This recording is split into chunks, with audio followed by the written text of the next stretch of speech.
They thought it would be hilarious, setting up a disabled woman on a blind date just to watch the man run. But when Jake Turner walked into that cafe, bouquet in hand, nobody expected what happened next.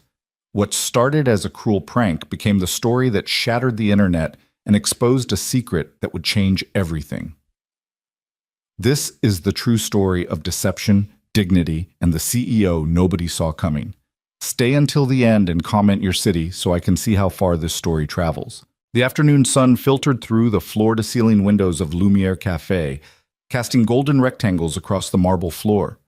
It was the kind of place where cappuccinos cost more than most people's lunch, where the air smelled of imported coffee beans and expensive perfume, where people came not just to drink, but to be seen. In the back corner, partially hidden behind a decorative indoor olive tree, sat Nora Lane. She'd been there for 20 minutes, her wheelchair positioned at an angle that gave her a clear view of the entrance. Her hands rested motionlessly in her lap, fingers interlaced, knuckles slightly pale from the pressure she was applying without realizing it.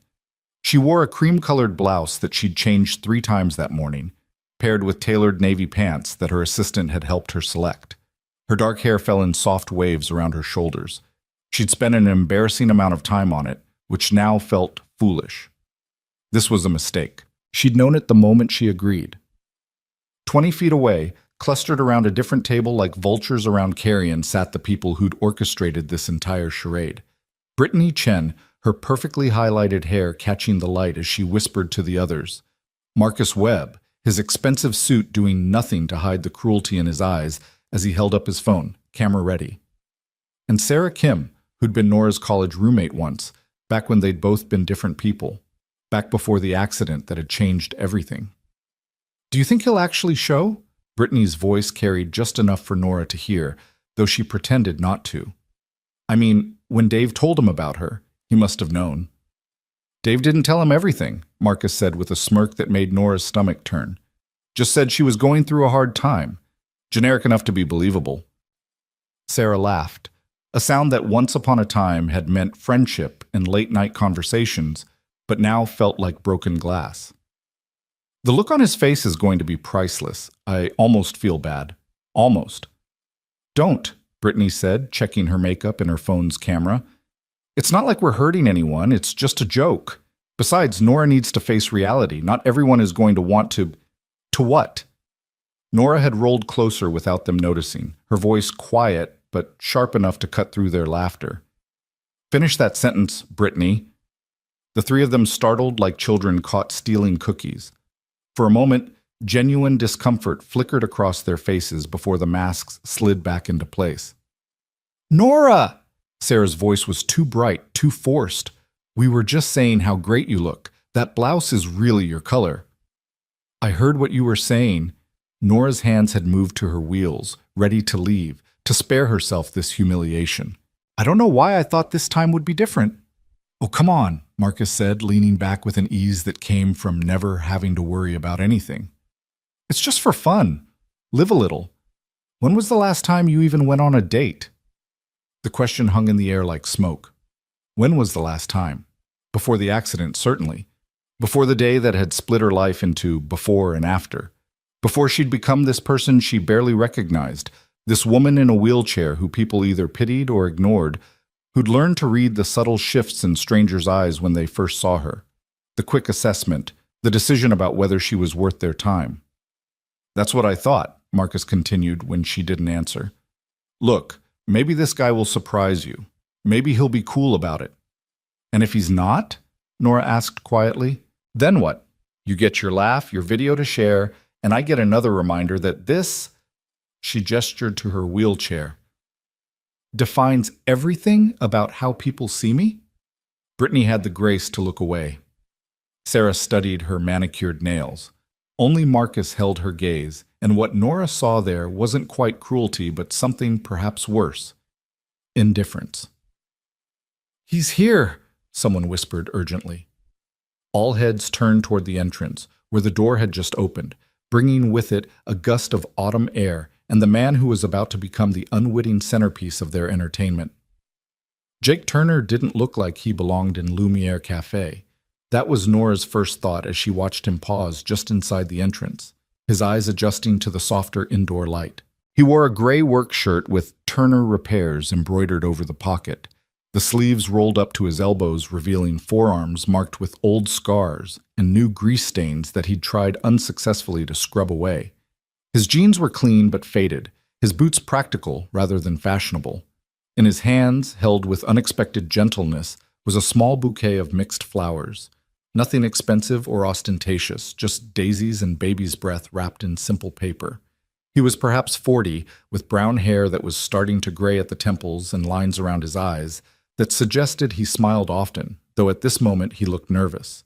He scanned the cafe with the uncertain expression of someone who knew he was out of his depth, but was determined not to show it. Nora felt something unexpected. Sympathy. He was being set up just as much as she was. "Oh my God," Brittany whispered, barely containing her glee. "Dave actually got him to come. This is going to be amazing." Jake's eyes continued their sweep of the room. They passed over Brittany's table without interest, lingered for a moment on an older couple sharing a dessert, then moved to the back corner where their eyes met. Nora saw it happen in real time. The moment of recognition, "You must be my date," followed immediately by the moment of realization, "Oh, she's in a wheelchair." She'd seen this sequence so many times she could have choreographed it. Usually came next, the brief widening of eyes, the fractional step backward, the mental recalculation. Then either an awkward retreat, or almost worse, the descent into exaggerated sympathy, the verbal tiptoeing, the whole interaction colored by his perception of her as tragic, broken, less than. She prepared herself for it, her spine straightening, her chin lifting in the defensive posture she'd perfected over the past 3 years. But Jake Turner did something that caught her completely off guard. He smiled, not the pitying smile she'd learned to despise, not the uncomfortable grimace of someone trapped by politeness, just a genuine warm smile that reached his eyes and made the worry lines there crease in a way that suggested this was their natural position. Then he walked toward her, not hesitantly, not reluctantly, but with the straightforward purpose of someone approaching a person he was genuinely pleased to meet. Behind their decorative tree, Brittany whispered urgently into her phone, "Are you getting this?"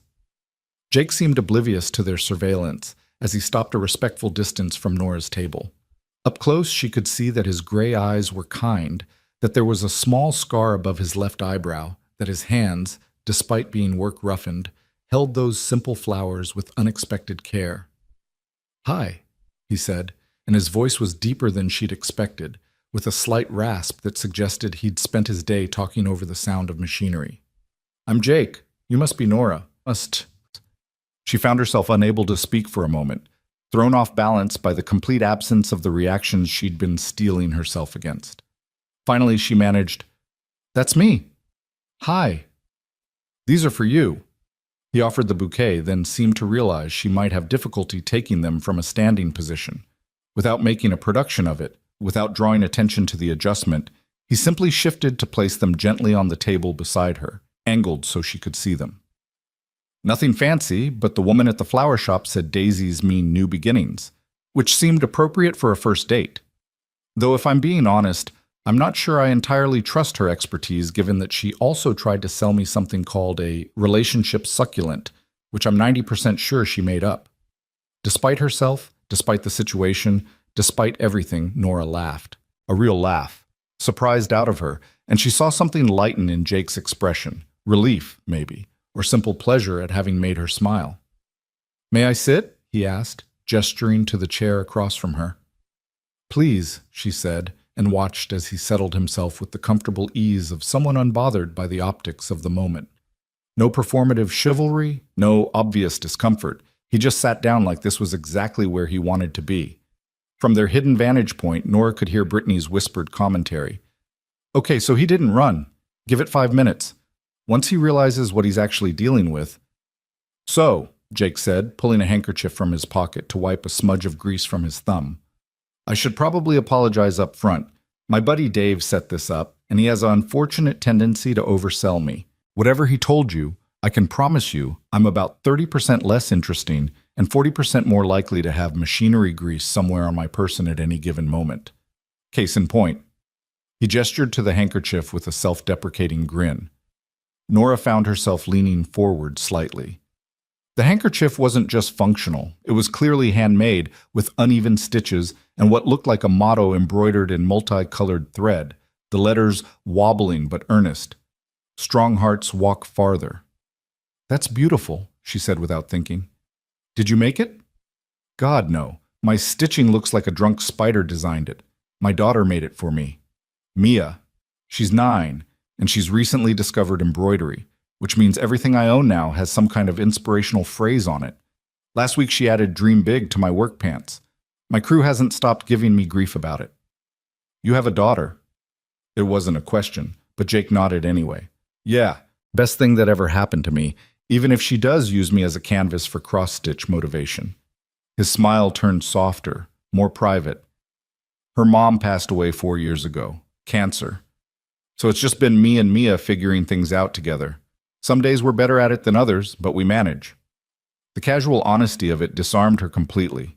No evasion, no careful editing of his life to seem more appealing. Just the truth, offered simply, the way someone might mention the weather.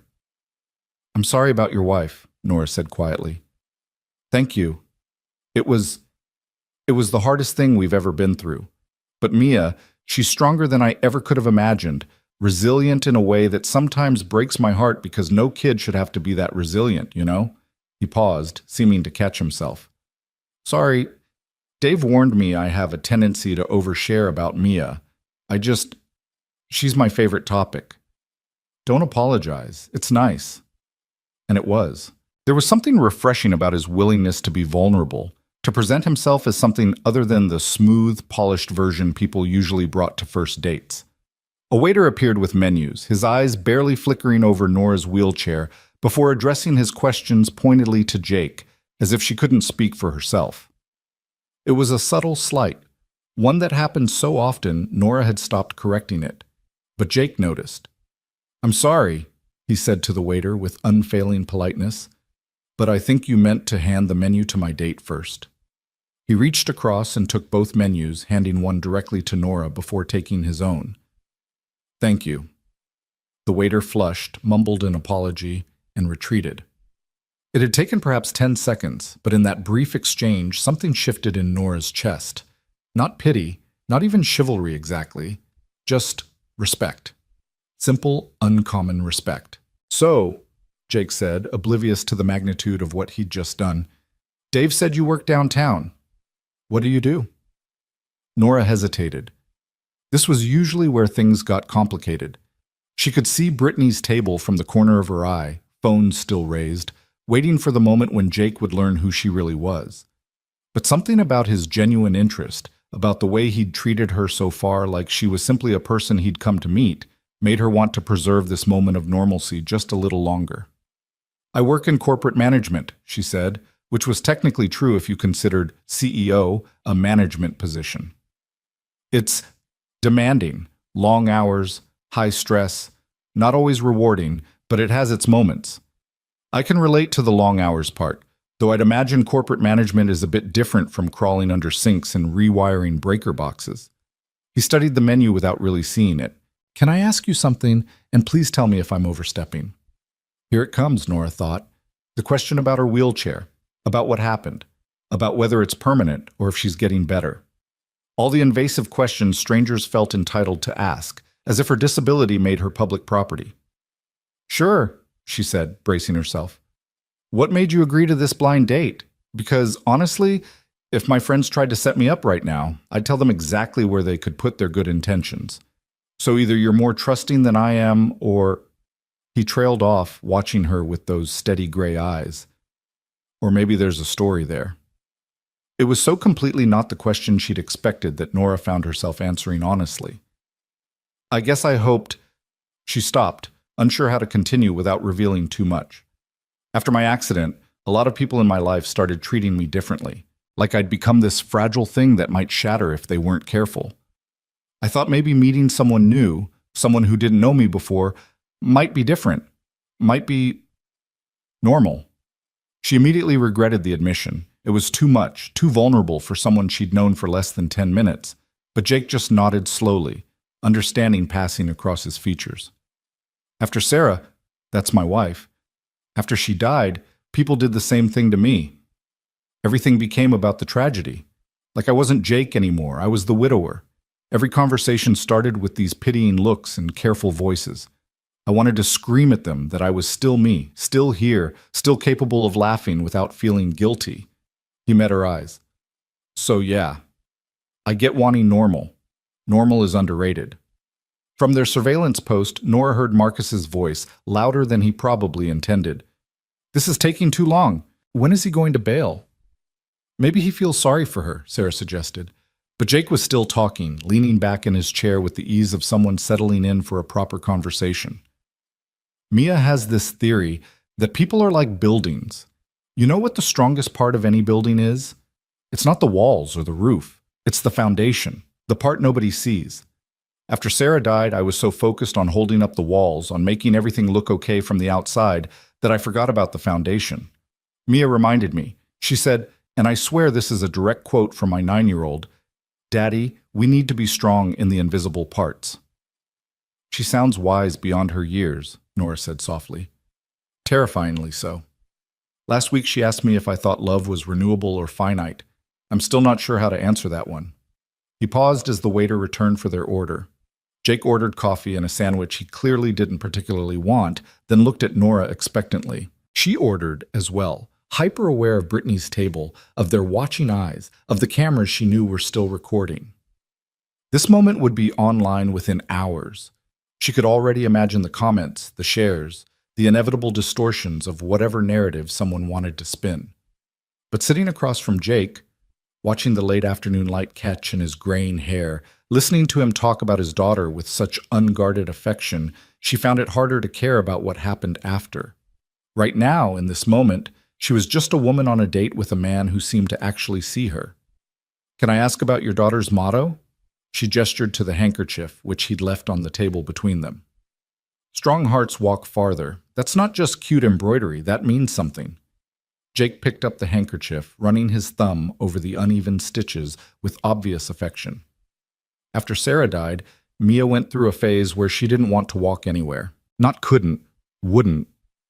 She said walking felt too far away from the house, like if we went too far we might forget Sarah was still there, in our memories and photos, and the way certain rooms still smelled like her perfume. His voice had gone quieter, more intimate.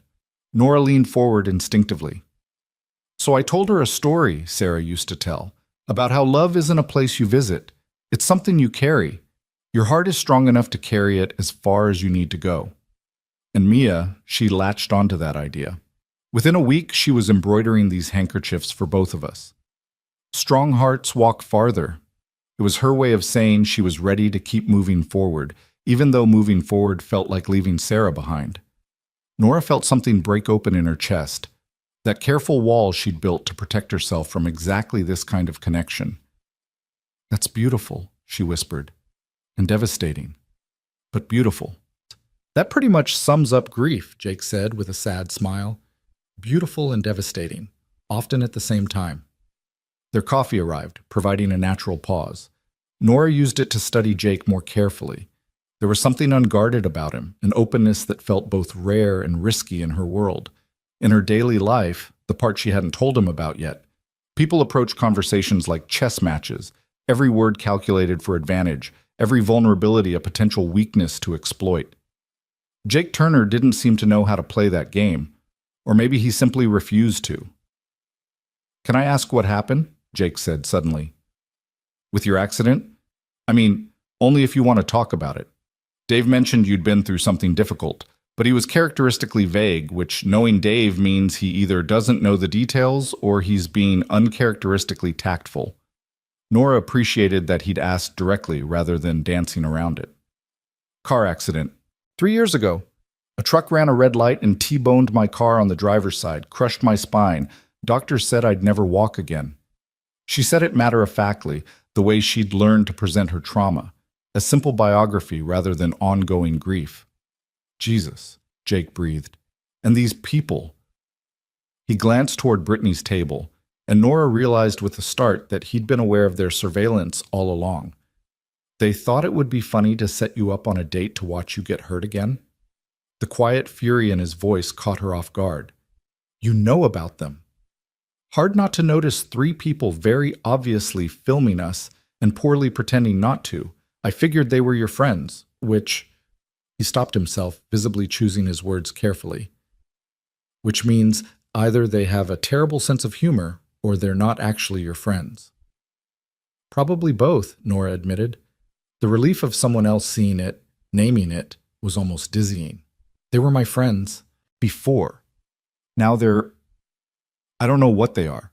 People who stuck around out of obligation, maybe. Or guilt. Or just morbid curiosity about how the mighty have fallen." "The mighty?" Nora realized her mistake. "I just mean, before the accident, I was different. More independent. More everything. Now I'm the broken friend they feel obligated to include while secretly wishing they didn't have to." It was Jake's turn to lean forward, his gray eyes intense in a way that made her unable to look away.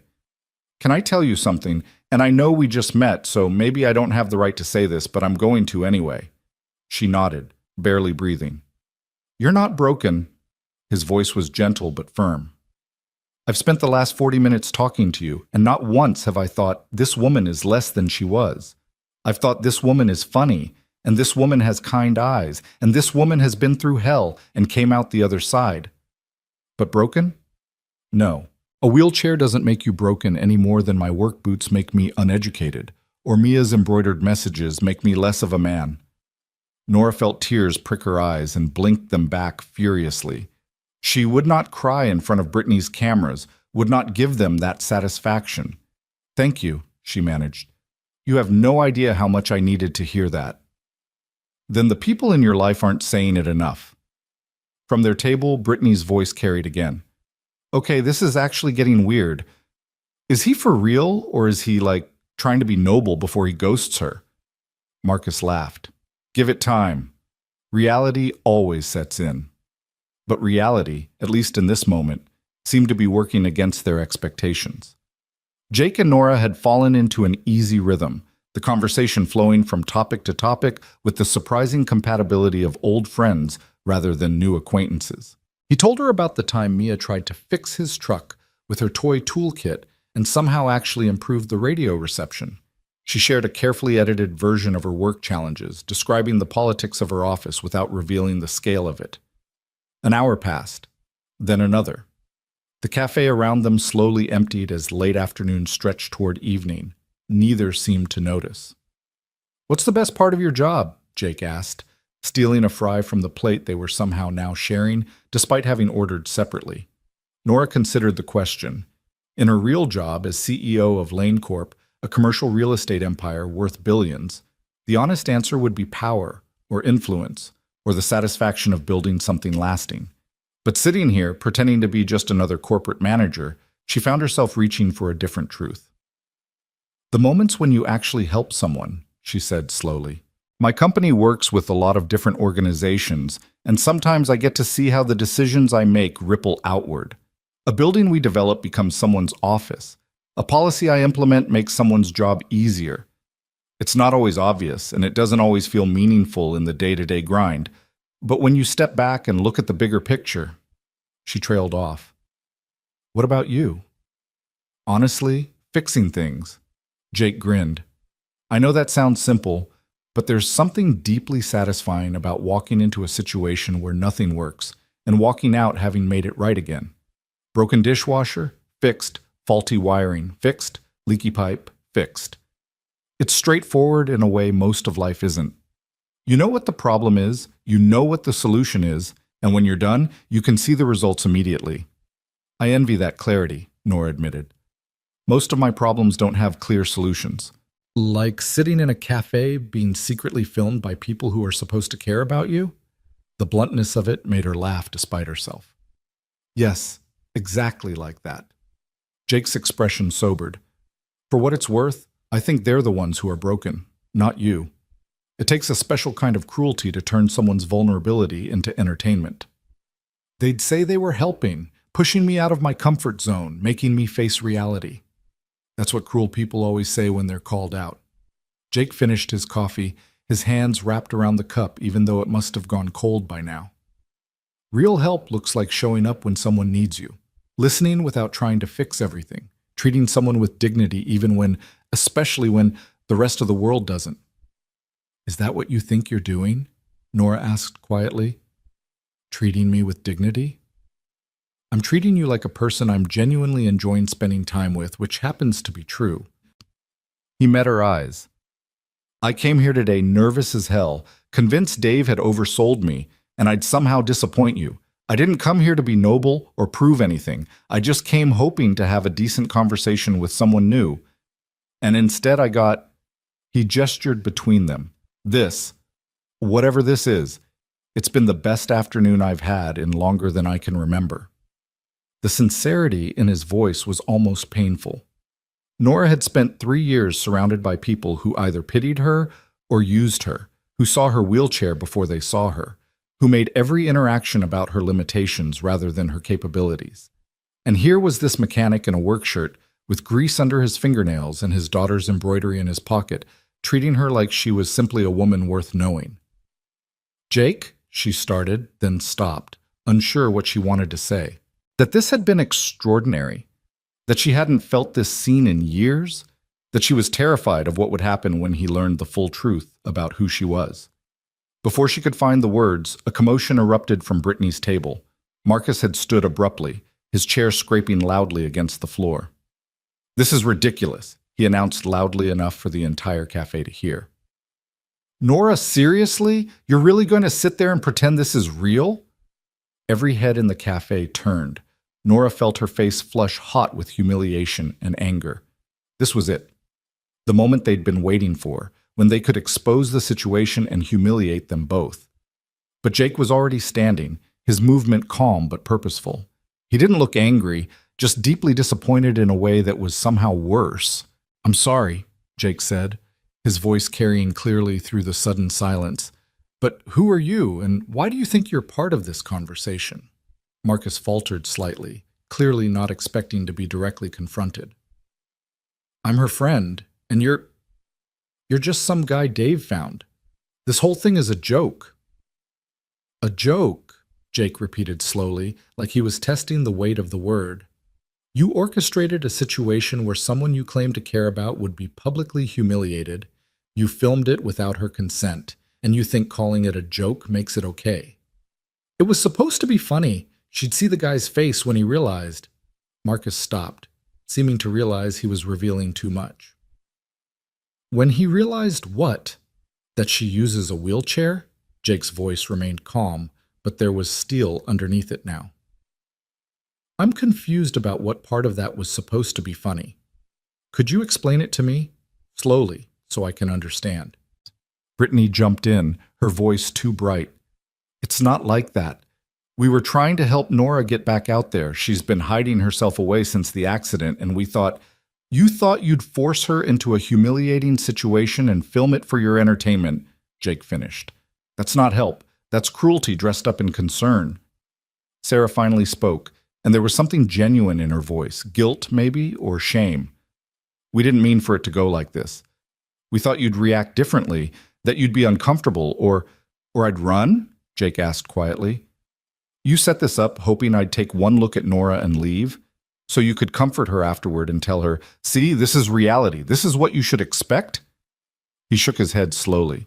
That says a lot more about all of you than it does about her. She needs to face reality, Marcus insisted, but his voice had lost its conviction. Not everyone is going to want to deal with what? Jake cut him off, and now there was real anger in his voice. With a person? Because that's what she is. A person, not a punchline, not a project, not whatever twisted thing you've turned her into in your minds to justify treating her this way. The cafe was completely silent now. Even the staff had stopped what they were doing to watch. Nora sat frozen, torn between mortification that this private moment had become a public spectacle and something else, something that felt dangerously close to hope. I'm not pitying her, Jake continued, addressing the room now rather than just Marcus. I'm admiring her. Do you know what it takes to survive something that could have killed you, to rebuild your life from scratch, and to still show up for a blind date arranged by people you thought were your friends? That's not weakness. That's not something that needs pity. That's strength. That's courage. And if you three can't see that, then you're the ones who should be pitied. The words hung in the air like a bell that had been rung, the sound of it still vibrating through the space. Brittany's phone had slipped from her hand. Sarah was crying silently. Marcus looked like he wanted to argue, but couldn't find the words. Jake turned back to Nora, his expression softening. I'm sorry, I didn't mean to make a scene, but I couldn't just sit there and let them... He stopped, running a hand through his hair in frustration. You deserve better than this. Than them. Nora felt like she was seeing him clearly for the first time, this stranger who'd walked into what should have been a joke and instead treated her with more genuine respect than people who'd known her for years. She wanted to tell him everything, about Lane Corp, about her real position, about the power she wielded in boardrooms and the powerlessness she felt in moments like this. But the words stuck in her throat. Instead, she said simply, "Thank you. You have no idea what it means that you said that." I meant every word. She believed him. That was the terrifying part. Behind them, Brittany and her group were gathering their things, the entertainment value of the situation having evaporated into something uncomfortable and exposing. As they prepared to leave, Sarah approached the table, her mascara smudged from crying. Nora, She stopped, seeming to realize there was nothing she could say that would make this right. I'm sorry, we were wrong. So wrong. Yeah, Nora said quietly. You were. Sarah left without another word. The cafe slowly returned to its normal rhythm, conversations resuming, the staff moving again. But something had fundamentally shifted.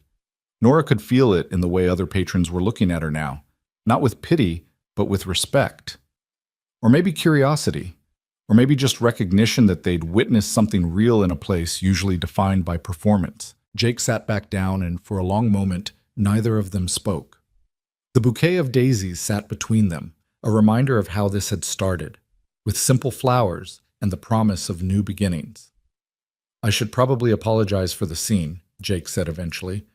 I'm not typically someone who makes speeches in public spaces. Don't apologize. Please. Nora reached across the table without thinking, her hand covering his. The physical contact surprised them both, but neither pulled away. What you did, what you said, that was the most honest anyone's been with me in 3 years, including myself. His hand turned under hers, his palm warm and calloused against her fingers. Then I'm not sorry.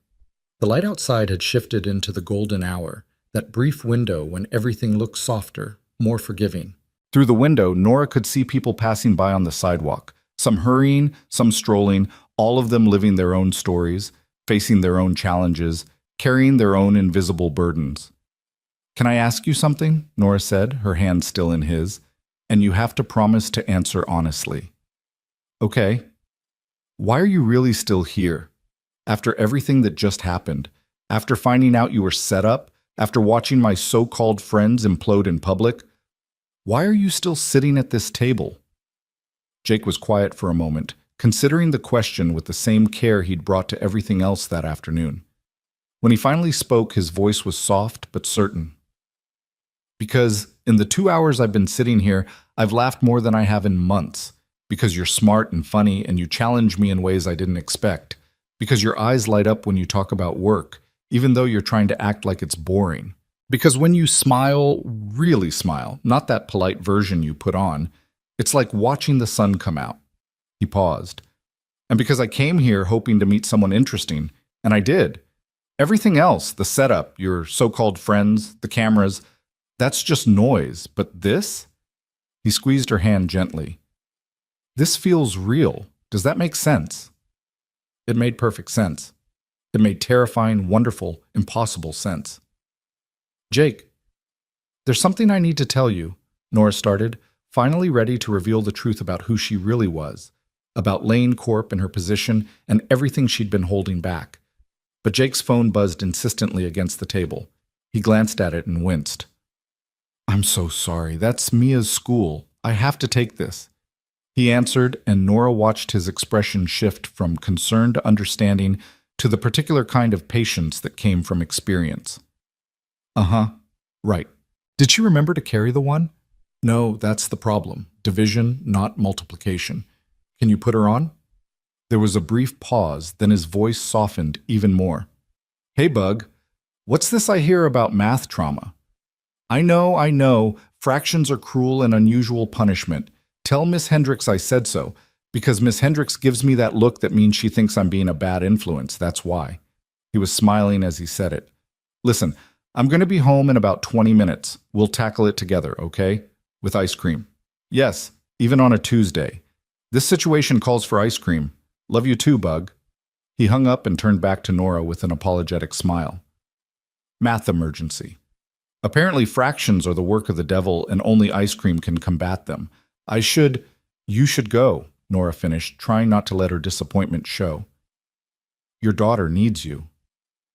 She does. Jake stood, then hesitated. This was really special, Nora. I'd like to see you again. If you'd like that too? She should tell him. Right now, before he left, before this went any further. Should explain about Lane Corp, about who she really was, about the vast gulf between his world and hers. Should prepare him for what he'd be walking into if they actually tried to make this something more than a single afternoon. But looking at him standing there in his work shirt, his daughter's embroidered handkerchief visible in his pocket, his gray eyes warm and hopeful, she found herself saying simply, I'd like that very much. Good. His smile was brilliant. How do I reach you? They exchanged phone numbers, the mundane practicality of it somehow more intimate than anything that had come before. This meant possibility. This meant tomorrow and the day after, and the risk of building something beyond this single, perfect afternoon. At the cafe entrance, Jake paused and turned back. Hey, Nora? Yeah? Strong hearts walk farther, he said, touching the handkerchief in his pocket. Just so you know, yours is one of the strongest I've ever met. Then he was gone, the door closing behind him, leaving Nora alone in the cafe with a bouquet of daisies, a phone number in her contacts, and the strange, terrifying feeling that her carefully controlled life had just spun completely off its axis. She picked up one of the daisies, twirling it slowly between her fingers. New beginnings, Jake had said. The flower shop woman claimed daisies meant new beginnings. Outside the window, the sun was setting, painting the sky in shades of orange and pink. Nora sat in that golden light, in that too-expensive cafe where she'd come expecting humiliation and found something else entirely. She wasn't naive enough to think this would be simple. There were still revelations to come, truths to share, obstacles to overcome. Jake didn't know who she really was. Didn't know about the empire she'd built, the power she wielded, the vast distance between his world of machinery grease and repair calls and her world of boardrooms and billion-dollar decisions. But he'd seen her. Really seen her. Not the wheelchair. Not the CEO. Not the tragedy or the triumph. Just her. Nora Lane. A woman who'd survived something that should have destroyed her and was still here. Still hoping. Still willing to believe that maybe, just maybe, the world held more kindness than cruelty. Her phone buzzed. A text from an unknown number. Made it home. Mia wanted me to tell you she thinks daisies are a good choice because they're happy flowers. She also wanted to know if you like ice cream, because apparently that's how we judge people now. Jake. Nora found herself laughing, her fingers moving quickly over the keyboard. Tell Mia I'm a chocolate chip cookie dough advocate. Does this mean I passed the test? The response came quickly. She says you're approved but reserves the right to change her mind if you turn out to prefer vanilla. Apparently we have standards in this house. They texted back and forth as the cafe staff began their closing routines around her. Nothing deep or significant, just the easy banter of two people enjoying each other's company, even at a distance. It felt normal in a way Nora had almost forgotten existed. Finally, she gathered her things, the flowers carefully balanced on her lap, and made her way out of Lumiere Cafe. The evening air was cool against her face, carrying the scent of autumn and possibility. She didn't know what would happen when Jake learned the truth. Didn't know if what had felt so real in that cafe could survive the harsh light of her actual life. Didn't know if a mechanic with a 9-year-old daughter and a woman who ran a corporate empire had any business trying to build something together. But as she made her way home through the city streets, the daisies bright against her lap, Nora found herself thinking about Jake's words. Strong hearts walk farther. She'd walked farther than anyone thought possible. From the hospital bed where they'd told her she'd never walk again.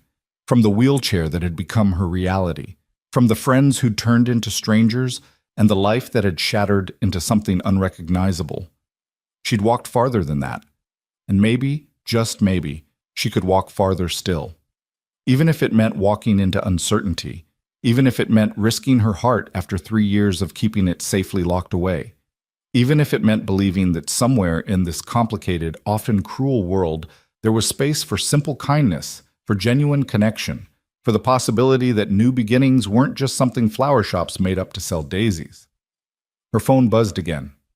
Another text from Jake.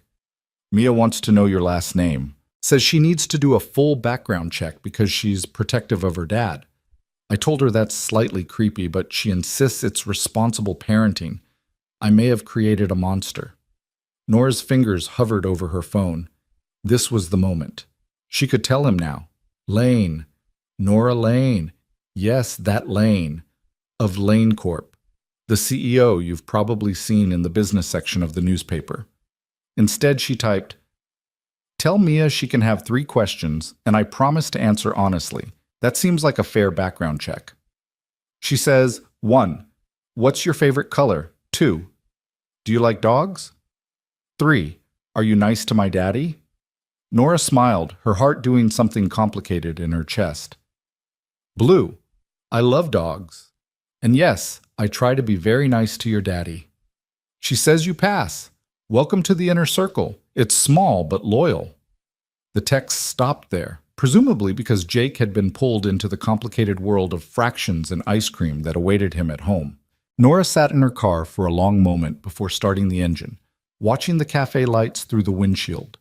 Inside, the staff was finishing their closing routine, wiping down tables, stacking chairs. In a few hours, someone would open that same cafe to a new day, new customers, new stories. The table where she and Jake had sat would be occupied by someone else, living their own complicated narrative. But for this one afternoon, that table had been theirs. That space had held something real and rare and worth protecting. Nora started the car and pulled into traffic, the daisies in the passenger seat beside her like a promise, like hope, like the possibility that sometimes, just sometimes, the people we meet by accident turn out to be exactly who we needed to find. She didn't know what tomorrow would bring, didn't know how to reconcile the woman she'd been in that cafe with the CEO she'd be again come Monday morning. Didn't know if Jake would still look at her the same way once he knew the full truth. But tonight, driving through the city with happy flowers beside her and a mechanic's daughter's approval in her phone, Nora Lane allowed herself to believe in new beginnings. Even if they came wrapped in simple paper and cost less than the coffee they'd shared. Especially then. The weekend passed in a blur of text messages and stolen moments between Jake's repair calls and Nora's carefully maintained silence about her real identity. Saturday morning brought a photo of Mia's latest embroidery project, a lopsided heart with the words, "Be brave," stitched in purple thread. Saturday afternoon, Nora sent back a picture of the daisies, now in a vase on her kitchen counter, still fresh and defiant against wilting. Sunday evening, Jake called instead of texting, his voice warm and slightly tired. Mia's finally asleep. She spent 2 hours today trying to teach me embroidery. I have 3 puncture wounds and a newfound respect for anyone who can make a straight line with a needle. Nora laughed, curled up on her couch in the penthouse apartment Jake didn't know she owned, overlooking the city he navigated in his repair truck. How bad is it? I made something that might be a dog. Or a cloud. Mia insists it's abstract art, which I think is her polite way of saying it's terrible. He paused, and she could hear the smile in his voice. She wants to meet you. The words landed like a stone in still water, ripples spreading outward. She does? Yeah. I told her it might be too soon, that we've only been on 1 date, but she gave me this look. You know the look kids give you when they think you're being ridiculous? That one. She said, and I quote, "Daddy, if she makes you smile at your phone like that, I should probably meet her before you do something embarrassing." I make you smile at your phone? Constantly. It's becoming a problem. Yesterday I was under a sink and the homeowner asked if I was okay because I kept grinning like an idiot. I had to pretend I'd found the problem when really I was just reading your text about that meeting where someone called a PowerPoint presentation a visual journey. Nora's chest tightened with something that felt dangerously close to joy and guilt in equal measure. She should tell him. Right now, over the phone, before this went any further, should explain that she wasn't just some corporate manager, that meeting his daughter meant entering his life under false pretenses. Jake, she started, her voice more serious. There's something I need to tell you about my job. Mom, Daddy, there's a spider. Jake's attention split instantly. I'm sorry, that's Mia. She has a complicated relationship with spiders that involves a lot of yelling and requiring parental intervention. Can I call you back? Of course. Go rescue your daughter. Or rescue the spider from my daughter. It's honestly 50-50 at this point. He hung up, and Nora sat in the sudden silence of her apartment, her confession still unspoken, hanging in the air like smoke. Through the floor-to-ceiling windows, she could see the Lane Corp building downtown, its logo illuminated against the night sky. Tomorrow morning, she'd be back in that building, back in the role of CEO, making decisions that affected thousands of employees and millions of dollars. But tonight, she was just a woman who'd met a mechanic in a cafe and couldn't stop thinking about the way he'd defended her, the way he'd seen past her wheelchair to the person underneath, the way his daughter apparently gave him relationship advice with the confidence of someone 3 times her age. Her phone buzzed. A text from Jake. Crisis averted. Spider relocated safely outside. Mia says I'm a hero. I'm choosing to believe her. Call you tomorrow? Definitely. But Monday morning brought complications that had nothing to do with Jake Turner and everything to do with the secret she was keeping from him. Nora arrived at Lane Corp headquarters at 7:30, wheeling through the executive entrance where security nodded respectfully. The building was hers. Well, technically the company's, but she'd designed this space, had fought the board for wider hallways and accessible features that went beyond legal minimums. Now it served as a model, though few people knew the CEO herself had been the driving force behind those changes. Her assistant, Margaret, met her at the elevator with coffee and a worried expression. We have a problem. Good morning to you too, Margaret. Sorry, good morning. You look happy. That's new. Margaret fell into step beside her as they moved toward Nora's office. But seriously, we have a situation. The Riverside Development Project, the one where we're supposed to break ground next month? Nora's good mood evaporated. Riverside was her pet project, a mixed-use development that would include accessible housing and community spaces. She'd put 2 years into the planning. What kind of situation? The contractors found structural issues with the existing buildings. The whole timeline is in jeopardy. The board is already talking about scrapping it or scaling back the accessibility features to save costs. Of course they were. Nora wheeled into her office, the familiar weight of responsibility settling onto her shoulders like a coat she couldn't take off. Schedule an emergency board meeting for this afternoon, and get me the engineering reports, all of them. Margaret nodded and disappeared, leaving Nora alone in her office with its carefully curated mix of professional achievement and personal emptiness. Photos of buildings she'd developed, awards from organizations she'd helped, a framed copy of Lane Corp's mission statement. Nothing personal, nothing that spoke to who she was beyond this role. Her phone buzzed. A text from Jake. Morning, Mia wants to know if you're free for dinner Friday. She promises to be on her best behavior, which knowing Mia means approximately 15 minutes of politeness, followed by intense questioning. No pressure, though.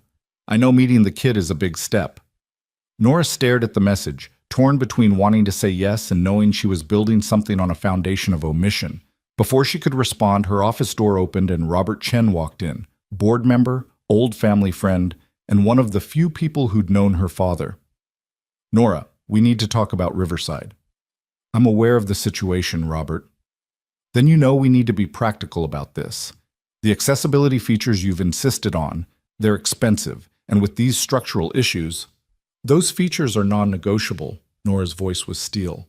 We committed to creating housing that works for everyone, not just the able-bodied. That was the whole point of Riverside. Robert sighed, settling into the chair across from her desk. I understand your personal connection to this, but as a board member, I have to think about the bottom line. We could save millions by scaling back, and we'd be breaking promises to the community, to to the people who are counting on us to follow through. Nora leaned forward. My personal connection, as you call it, doesn't make me less capable of making sound business decisions. If anything, it makes me more aware of what this project represents. I'm not questioning your capability. I'm questioning whether you're too close to this to see the practical realities. It was an old argument, one they'd had in various forms since Nora had taken over as CEO. The assumption that her wheelchair made her biased, that her personal experience was a liability rather than an asset. She'd learned to fight these battles carefully, strategically, choosing when to push and when to redirect. The practical reality, she said quietly, is that we're one of the largest commercial real estate companies in the state. We have the resources to do this right. The question isn't whether we can afford it. It's whether we have the integrity to follow through on our commitments. Robert studied her for a long moment. You're your father's daughter, stubborn as hell and twice as idealistic. I'll take that as a compliment. It was meant as one. He stood to leave. I'll support you in the board meeting, but you need to have solid numbers, Nora.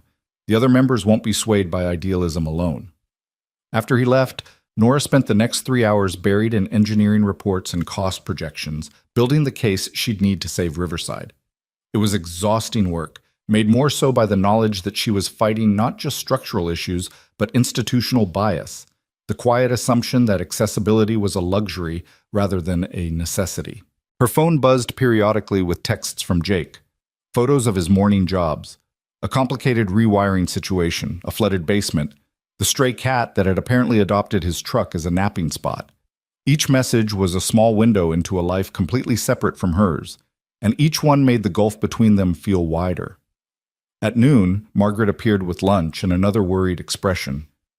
The press got wind of the Riverside delays. We're getting calls. Of course we are. Nora rubbed her temples. Standard response? We're assessing the situation and remain committed to the project. Don't give them anything else. There's something else. Margaret hesitated. TMZ picked up that video from the cafe, the one where you and that mechanic. Nora's blood ran cold. What video? Apparently one of those people filming you posted it online. It went viral over the weekend. The caption is something like, "Watch this man defend disabled woman on blind date." The comments are, well, they're mostly positive, but people are starting to recognize you in the background. It's only a matter of time before someone connects the dots. This was it. The moment when her two worlds collided in the worst possible way. Jake would find out who she really was, not through her telling him, but through a viral video and media speculation. Pull it up, Nora said quietly. Margaret handed over her tablet, and Nora watched that afternoon from an outside perspective.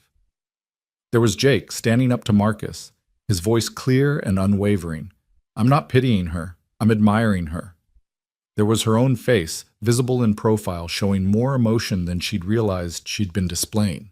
And there, in the comments, were thousands of people weighing in on a moment that had felt private, intimate, real. Most comments were supportive. Some were pitying. A few were cruel. But what made Nora's stomach twist was the growing thread of people asking questions. Wait, isn't that Nora Lane? Is this the Nora Lane, like the CEO? Why is a billionaire on a blind date setup? How bad is it? She asked without looking up. Trending on 3 platforms. The business press is starting to pick it up. By tomorrow, everyone will know. Which meant Jake would know. Would see it not as her telling him the truth, but as him discovering she'd been lying by omission. Would think she'd been playing some kind of game, slumming with the working class for entertainment. I need to call someone, Nora said. Close the door on your way out. Margaret left, and Nora sat in the silence of her office, staring at her phone. She should call Jake. Should explain everything before he heard it from someone else. Her phone rang. Jake's name on the screen. She answered with shaking hands. Hi. Hey. I hope it's okay that I'm calling. I know you're at work, but I had a lunch break and I wanted to hear your voice. He sounded happy, relaxed, completely unaware of the storm that was about to hit. Mia's been talking about Friday non-stop. I think she's more excited about this dinner than I am, which is saying something because I'm pretty excited. Jake, Nora's voice cracked slightly. Have you been online today? Online? No, I've been elbow deep in a furnace all morning. Why?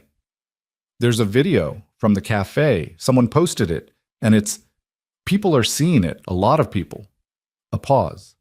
Then, carefully, okay, what kind of video? When you stood up to those people. When you defended me. Someone filmed it and it went viral. Oh. Another pause, longer this time. Are you okay? I mean, I know you didn't want that moment broadcast to the world. I'm sorry if my speech made things worse. You have nothing to apologize for. Nora closed her eyes. But Jake, there's something I need to tell you.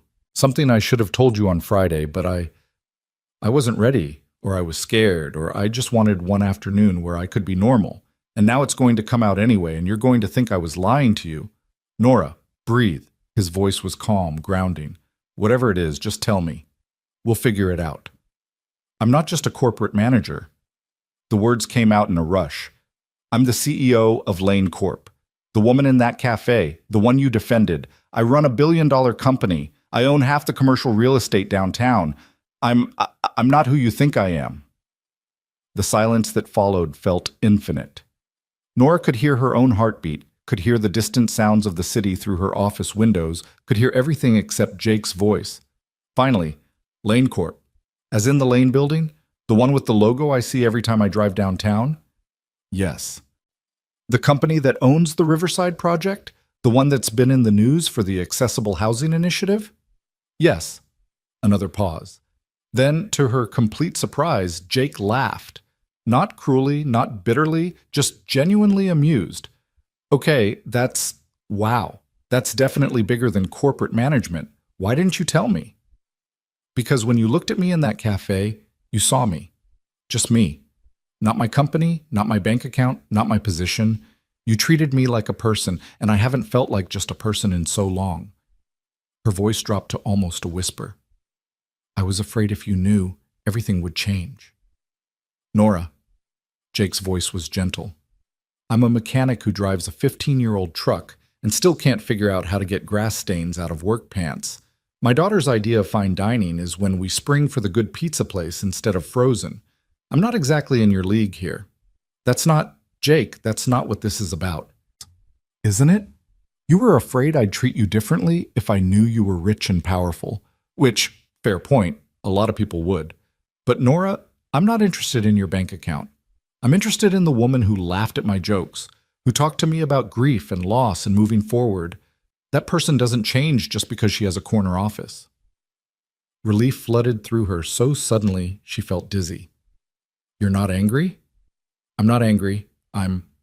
He paused, and she could almost hear him thinking. I'm trying to process the fact that the woman I've been texting terrible jokes to runs a company I've probably done maintenance work for at some point. That's a weird feeling, but angry?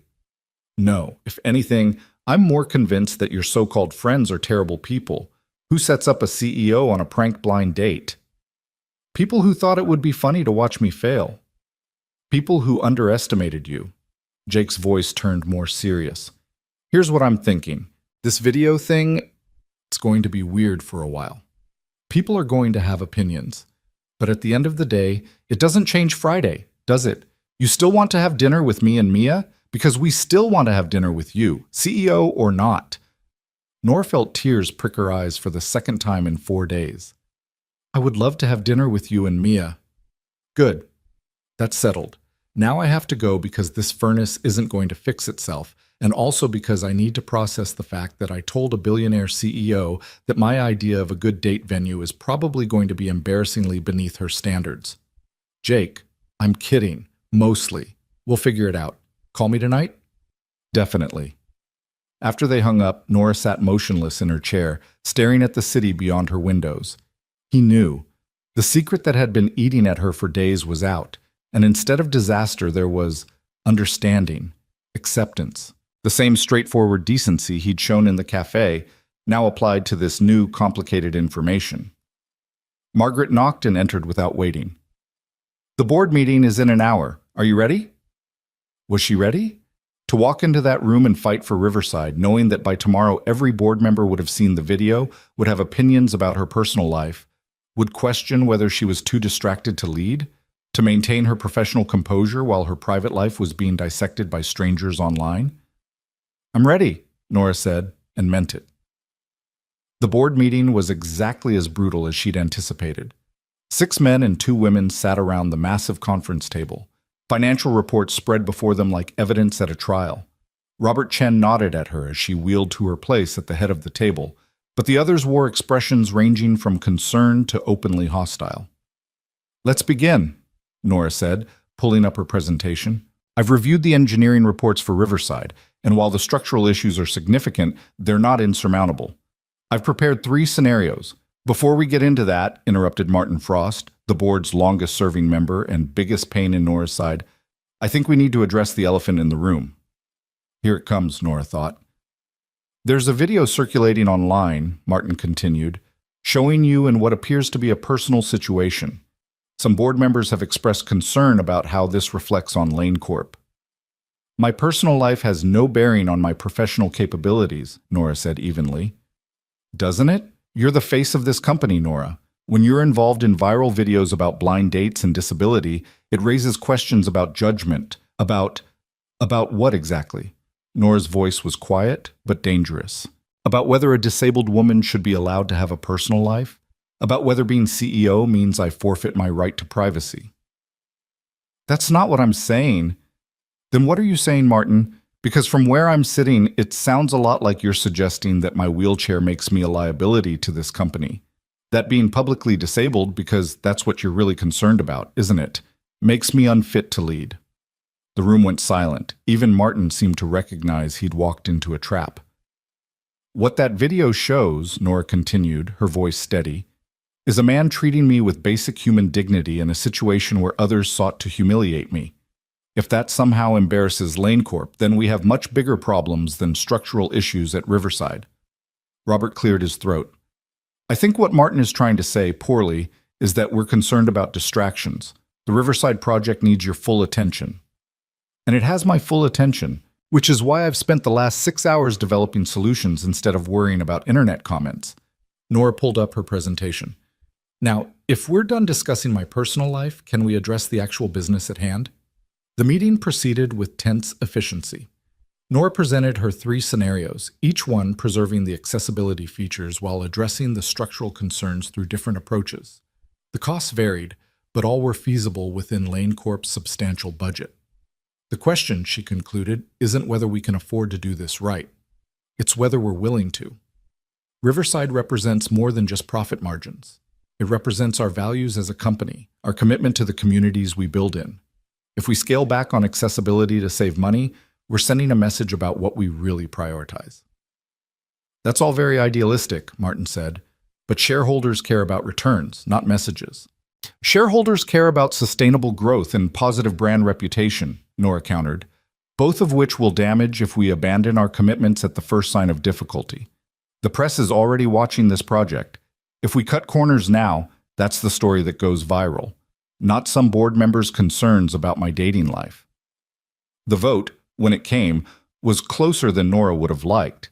7-3 in favor of her plan, with Martin and 2 others voting against. But it was enough. Riverside would move forward, accessibility features intact. As the board members filed out, Robert lingered. "That was well done." "Was it?" Martin looked ready to vote me out. "Martin's been looking for a reason to challenge you since you took over. Don't let him get to you." Robert paused. "For what it's worth, that video, the man defending you, he seemed genuine. Not many people like that left in the world." "No," Nora agreed softly. "There aren't." The rest of the afternoon blurred together in a series of meetings, calls, and decisions. By the time Nora finally made it home, the sun was setting and her phone was full of messages, from reporters requesting comment, from old acquaintances suddenly interested in her life, from strangers who'd seen the video and felt compelled to share their opinions. But the only message she cared about was from Jake. "Survived the day? Mia and I are making spaghetti if you want to talk. She says it's her specialty, though I should warn you her definition of specialty is loose at best." Nora called instead of texting, and Jake answered on the second ring. "Hey, how was the board meeting?" The casual question, asked with genuine interest rather than professional necessity, made something in Nora's chest loosen. Exhausting, but successful. We're moving forward with Riverside. That's the accessible housing project, right? I read about it when I was procrastinating on paperwork last week. Seemed like a big deal. It is. It's... Nora paused, uncertain how much to share. But this was Jake, who'd already proven he could handle complicated truths. It's personal for me. After my accident, I realized how much of the world isn't built for people with disabilities. Buildings, transportation, housing, all of it designed with the assumption that everyone is able-bodied. Riverside is my attempt to change that, at least in one small corner of the city. That's not small, Nora. That's incredible. The board doesn't always see it that way.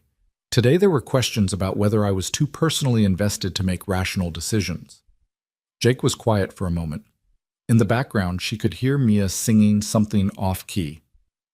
Can I tell you something my wife used to say? Sarah was a nurse, worked in pediatric oncology. Heartbreaking stuff. People would ask her how she could handle it, how she didn't get too emotionally involved. And she'd say, "The day I stop being emotionally involved is the day I need to find a different job." She believed that caring about people, really caring, not just professional detachment, made her better at her work, not worse. Did it? Yeah, it did. She was amazing at her job because she cared so much. Sure, it hurt more when things went wrong, but it also meant she fought harder for her patients, noticed things other people missed, showed up in ways that mattered. His voice softened. What I'm saying is, being personally invested in Riverside doesn't make you less capable of leading it. It makes you more capable of understanding what it needs to be. Nora closed her eyes, letting his words sink in. Thank you. I needed to hear that today. Anytime. Now, Mia wants to talk to you. Fair warning, she's been planning Friday's dinner all afternoon and has approximately 60 questions. There was a rustling sound. Then a young voice came on the line, higher than Nora expected, full of barely contained energy. Hi, is this Nora? I'm Mia. I'm 9. Daddy says you're coming for dinner on Friday, which is exciting because we never have fancy people over. Not that you have to be fancy. You can be regular. I'm usually regular except for church. Do you like spaghetti? I make it with sauce from a jar, but Daddy says that's okay because cooking is about love, not recipes. Do you have any food things I should know about? Like allergies, or if you hate mushrooms because I hate mushrooms and Daddy keeps trying to sneak them into things. Mia, Jake's voice in the background, amused. Breathe. I'm breathing. I'm just asking important questions. Nora found herself smiling, genuinely smiling, for the first time since the board meeting. Hi, Mia. It's nice to talk to you. I like spaghetti very much. I don't have any allergies, and I also hate mushrooms, so we're already on the same page. See, Daddy, I told you mushrooms were bad. Even Nora agrees. Great, now you've allied with my daughter against me, Jake said, but she could hear the laughter in his voice. I'll never win another food argument. Can I ask you something? Mia's voice had gone more serious. Daddy said you use a wheelchair. Is it the kind with motors or the kind you push yourself? Mia... Jake started to interrupt, probably worried his daughter was being too direct, but Nora cut him off. It's okay. I push myself. Sometimes it's harder than others, but I like being able to control where I go. That makes sense. My friend Emma has a wheelchair with motors because her arms don't work the same, but she says she likes it because it means she can go really fast and race people. Can your wheelchair go fast? Pretty fast, yeah. Cool. Maybe we can race sometime. I'm very competitive. Daddy says I get it from my mom. A pause, then more quietly, she died. But Daddy probably told you that. He did. I'm very sorry that happened, Mia. Thank you. It's sad, but also we have good memories, so that helps. Like how she used to sing really loud in the car, and Daddy would pretend to be embarrassed, but actually he loved it. And how she made the best chocolate chip cookies even though she always burned the first batch and said those were practice cookies, which was her way of eating cookies without feeling guilty. Nora's throat tightened. She sounds like she was wonderful. She was. Daddy says you're wonderful too, which is why I wanted to meet you, to make sure. The childish bluntness of it should have been awkward, but somehow it was just honest. So far you seem pretty nice. I'll know more on Friday. That's fair. I'll try to pass your evaluation. Okay, here's Daddy again. Bye, Nora. More rustling, then Jake was back. Sorry about the interrogation. She's been holding those questions in all day. Don't apologize. She's incredible, Jake. You're raising an amazing kid. I'm trying. Most days I feel like I'm one disaster away from completely screwing it up. But then she says something insightful or kind, and I think maybe we're doing okay. He paused. So Friday. I should probably tell you that our apartment is nothing fancy. We're talking secondhand furniture and Mia's artwork covering every available wall space. If you're used to... Jake, Nora interrupted gently, I don't care about your furniture. I care about meeting your daughter and spending time with you. That's all. Right. Okay. Good. He sounded relieved. 6 o'clock work for you? 6 o'clock is perfect. They talked for another 30 minutes about nothing important. His day, her meeting, Mia's upcoming school project on the solar system. Easy conversation that required no performance, no careful word choice, just two people sharing their lives in small, everyday details. When they finally hung up, Nora sat in the quiet of her penthouse and thought about the gulf between her world and Jake's. Her apartment was 3,000 square feet of carefully designed luxury. His was probably a quarter of that, filled with secondhand furniture and a 9-year-old's enthusiasm. Her days were board meetings and million-dollar decisions. His were repair calls and school pickups and trying to keep pace with a daughter who'd been forced to grow up too fast. By every logical measure, they didn't make sense together. But logic hadn't been part of the equation since Jake walked into that cafe with daisies and refused to see her as anything less than fully human. The week passed in a strange duality. At work, Nora was CEO Lane, decisive, strategic, fighting battles with board members and coordinating the Riverside reconstruction. The video continued to circulate online, spawning think pieces about disability representation and first date etiquette. The press wanted interviews, disability advocacy groups reached out for partnerships. Her public profile had never been higher. But in the evenings, after Margaret went home and the office emptied, Nora was just a woman texting with a mechanic and his precocious daughter. Mia sent her photos of dinner preparations, a hand-drawn menu featuring spaghetti as the main course. Jake sent updates on his increasingly elaborate worries about Friday being perfect. By Friday afternoon, Nora was more nervous than she'd been for any board presentation. She'd changed clothes 3 times, trying to find the balance between too formal and trying too hard to be casual. Eventually, she settled on dark jeans and a soft blue sweater. Approachable, but put together, Margaret noticed her checking her appearance in the office mirror for the 3rd time. Hot date? Dinner with Jake and his daughter. The mechanic from the video? Margaret grinned. Half the internet is shipping you two. There's fan art. There's what? Fan art. People drawing you and him as cartoon characters. It's weirdly adorable. Margaret's expression turned more serious.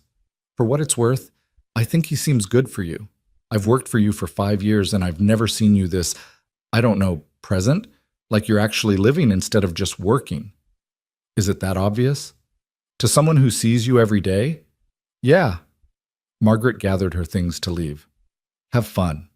And Nora, stop worrying so much. If his daughter is anything like him, she's going to love you. Nora left the office at 5:30, giving herself extra time to navigate evening traffic to Jake's apartment building in a neighborhood she'd never visited. It was older, well-maintained, but modest, the kind of place where families stayed for years because the rent was reasonable and the landlord was decent. She found parking on the street, then sat in her car for 5 minutes, gathering courage. Through the window of the building's lobby, she could see worn tile floors and a bulletin board covered in community notices. This was Jake's world, practical, unpretentious, built on different values than the one she usually inhabited. Finally, she grabbed the flowers she'd brought, daisies, a callback to their first date, and made her way inside. The elevator was old but functional, taking her slowly to the 3rd floor where Jake had said to meet him. Apartment 3C. She could hear voices inside, Jake's deeper tones and Mia's excited chatter. Nora knocked before she could talk herself out of it. The door swung open to reveal Jake in jeans and a button-down shirt he'd clearly made an effort with, his hair still damp from a shower. His face lit up when he saw her. "Hey, you found us! Come in! Come in.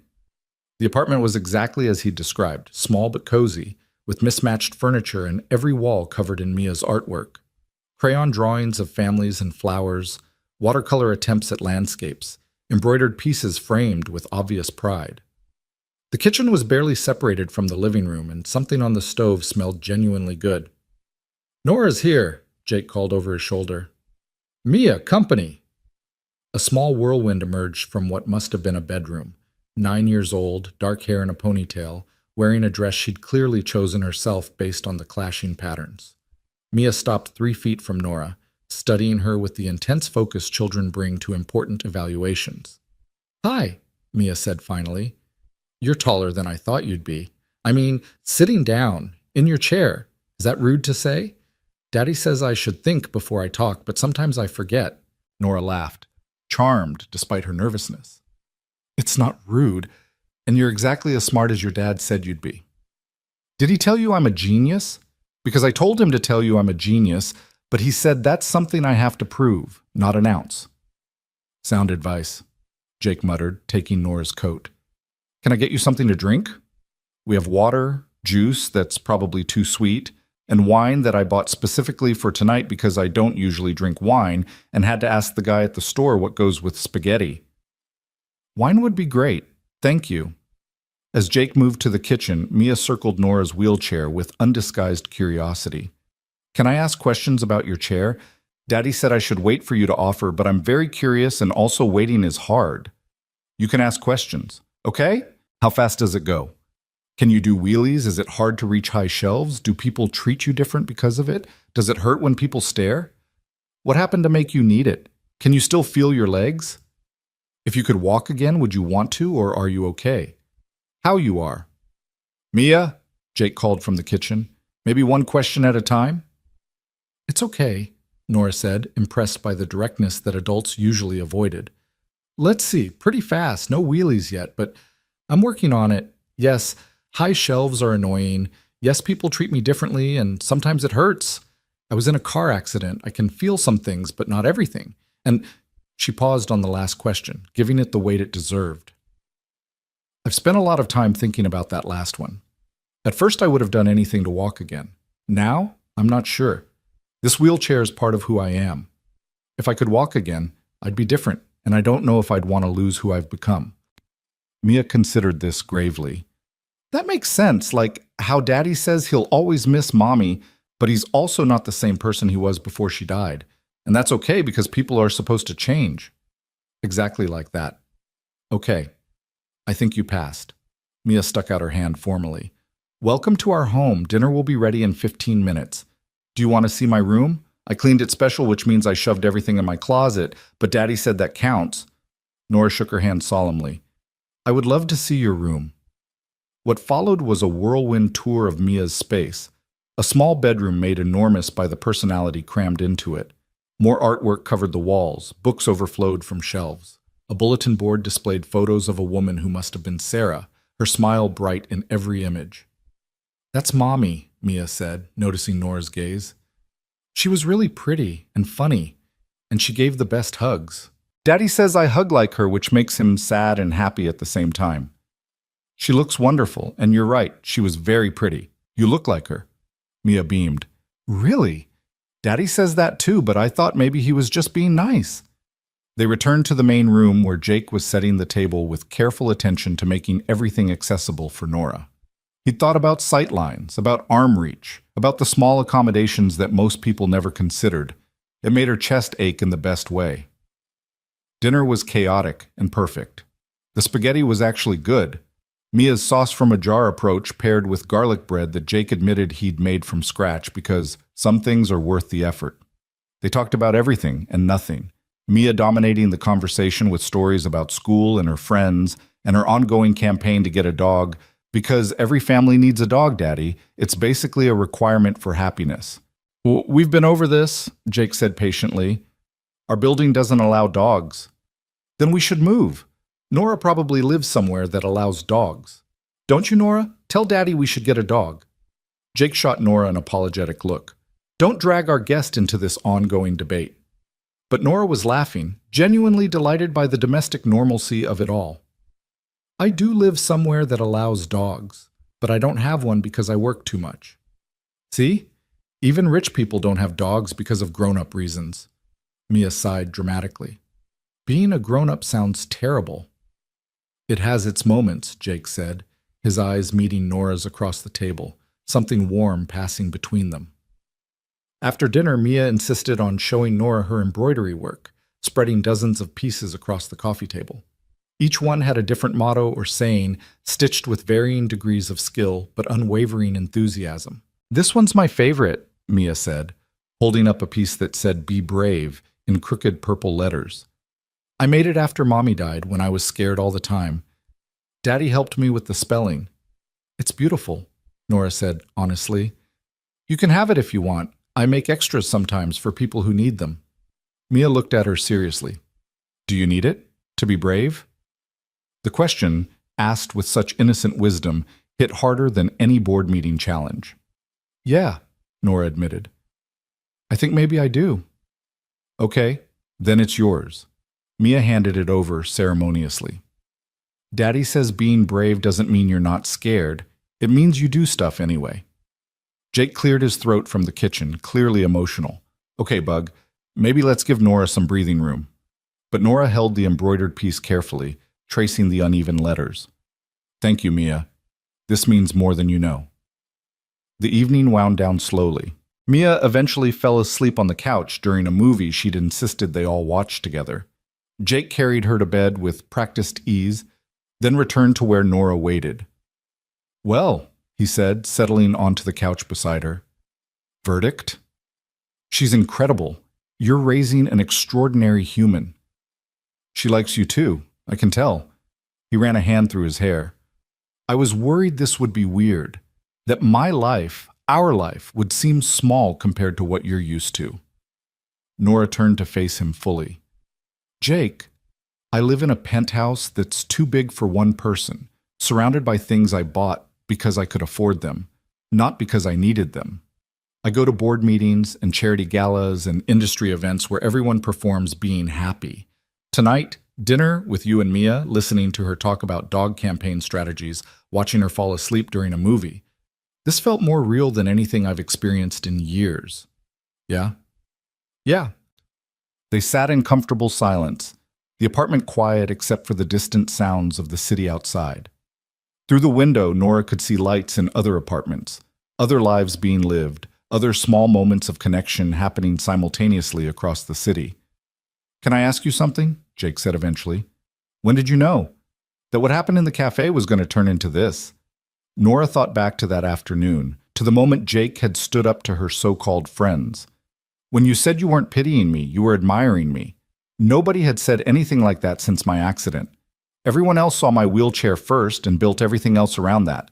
But you saw me first. Because that's all I could see. This interesting, funny, clearly brilliant woman who'd agreed to have coffee with me. He shifted slightly closer. For the record, I knew in that moment too. When you laughed at my joke about the relationship succulent, I thought, okay, this person gets my terrible sense of humor, which means either we're both weird or we're compatible, and I was really hoping for compatible. Definitely compatible, Nora said softly. Jake reached over, taking her hand in his. So what do we do now? You're a CEO with a viral video and a company to run. I'm a mechanic with a 9-year-old and a business that exists mostly through word of mouth. On paper, we make no sense. On paper, no. But I've spent my whole career making logical decisions based on what makes sense on paper. And you know what? Those decisions built a company, but they didn't build a life. She squeezed his hand. Maybe it's time I made some decisions based on what feels right instead of what looks good on paper. And this feels right? Terrifyingly right. Jake smiled, that same warm expression that had caught her attention in the cafe. Good. Because I think we could be great together. You, me, Mia, and eventually the dog she's definitely going to convince me we need. Nora laughed. How long do you think you can hold out? Oh, 6 months, maximum.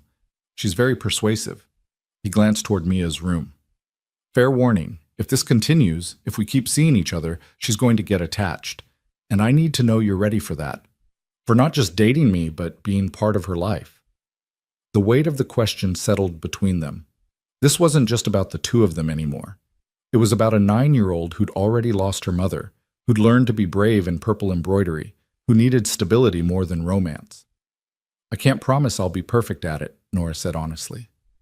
I don't have experience with kids. My life is complicated and demanding, but I can promise I'll try, and I'll never be careless with her heart or yours. That's all I ask. They talked for another hour, making plans for next weekend, discussing how to handle the media attention, figuring out the logistics of two very different lives trying to merge. It was practical and romantic in equal measure. The acknowledgement that feelings alone weren't enough, that building something real required intention and effort. When Nora finally left, Jake walked her to her car despite her protests. I know you're perfectly capable, he said, but humor me. Mia's asleep, and I want 5 more minutes with you. At the car, he kissed her. Not their first kiss, but the first one that felt like a promise rather than a possibility. When they pulled apart, Nora could see the lights of her life downtown, the Lane Corp building visible in the distance. 2 different worlds, Jake said, following her gaze. Maybe, Nora agreed. Or maybe just one world we're both learning to navigate together. She drove home through the city, Mia's embroidered "Be Brave" on the seat beside her, Jake's kiss still warm on her lips, and the terrifying, exhilarating knowledge that she was stepping into something that couldn't be controlled or managed like a business deal. Sometimes the bravest thing wasn't having all the answers. Sometimes it was simply saying yes to the question and trusting that the answers would come. The following Monday morning arrived with the kind of crisis that reminded Nora why she'd built walls around her personal life in the first place. She was barely through the doors of Lane Corp when Margaret intercepted her, tablet in hand and worry etched across her face. We have a situation. Conference room 3. The entire executive team is waiting. Nora's stomach dropped. What happened? Riverside. Someone leaked internal documents to the press, the ones showing the cost overruns, the board discussions about cutting accessibility features. It's everywhere. Business Insider, the Wall Street Journal, local news. They're painting us as a company that talks about inclusion but abandons it when it's expensive. The elevator ride to the executive floor felt interminable. Nora's mind raced through possibilities, damage control strategies, the inevitable questions about timing. The leaked documents made Lane Corp look hypocritical at best, deceptive at worst. And coming on the heels of the viral video showing her as some kind of disability advocate, the optics were devastating. The conference room fell silent when she entered. 8 executives, all standing, all looking at her with varying degrees of concern and accusation. At the head of the table stood Martin Frost, and the slight smile on his face told Nora everything she needed to know about who'd orchestrated this leak. Nora, Martin said with false sympathy, I'm glad you're here. We need to discuss how to handle this PR disaster. The disaster being that someone violated confidentiality agreements to leak internal documents? Nora wheeled to her position at the table, refusing to let them see her rattled. Or the disaster being that we're having honest discussions about project costs? The disaster, Martin said coldly, is that the CEO of this company has become the public face of disability advocacy while simultaneously considering cutting accessibility features to save money. Do you have any idea what this looks like? It looks like a company making difficult decisions based on complex realities, which is what every company does. It looks like hypocrisy. Martin spread the morning's newspapers across the table. The headlines were brutal. Lane Corp CEO's public advocacy versus private actions. Disability champion considered cutting accessibility features. The real cost of inclusion. Lane Corp backtracks on promises. Robert Chen spoke up from his seat. Nora, you need to get ahead of this. Make a statement. Clarify the board's position. The board's position, Nora said carefully, is that we voted to preserve all accessibility features despite the cost overruns. That was the decision we made, and it's the decision we're implementing. The leaked documents show discussions, not final actions. There's a difference. The public doesn't care about the difference, Martin interjected. They see a disabled CEO who championed accessibility and then tried to cut it when it got expensive. Your personal situation has compromised your ability to lead objectively on this. There it was.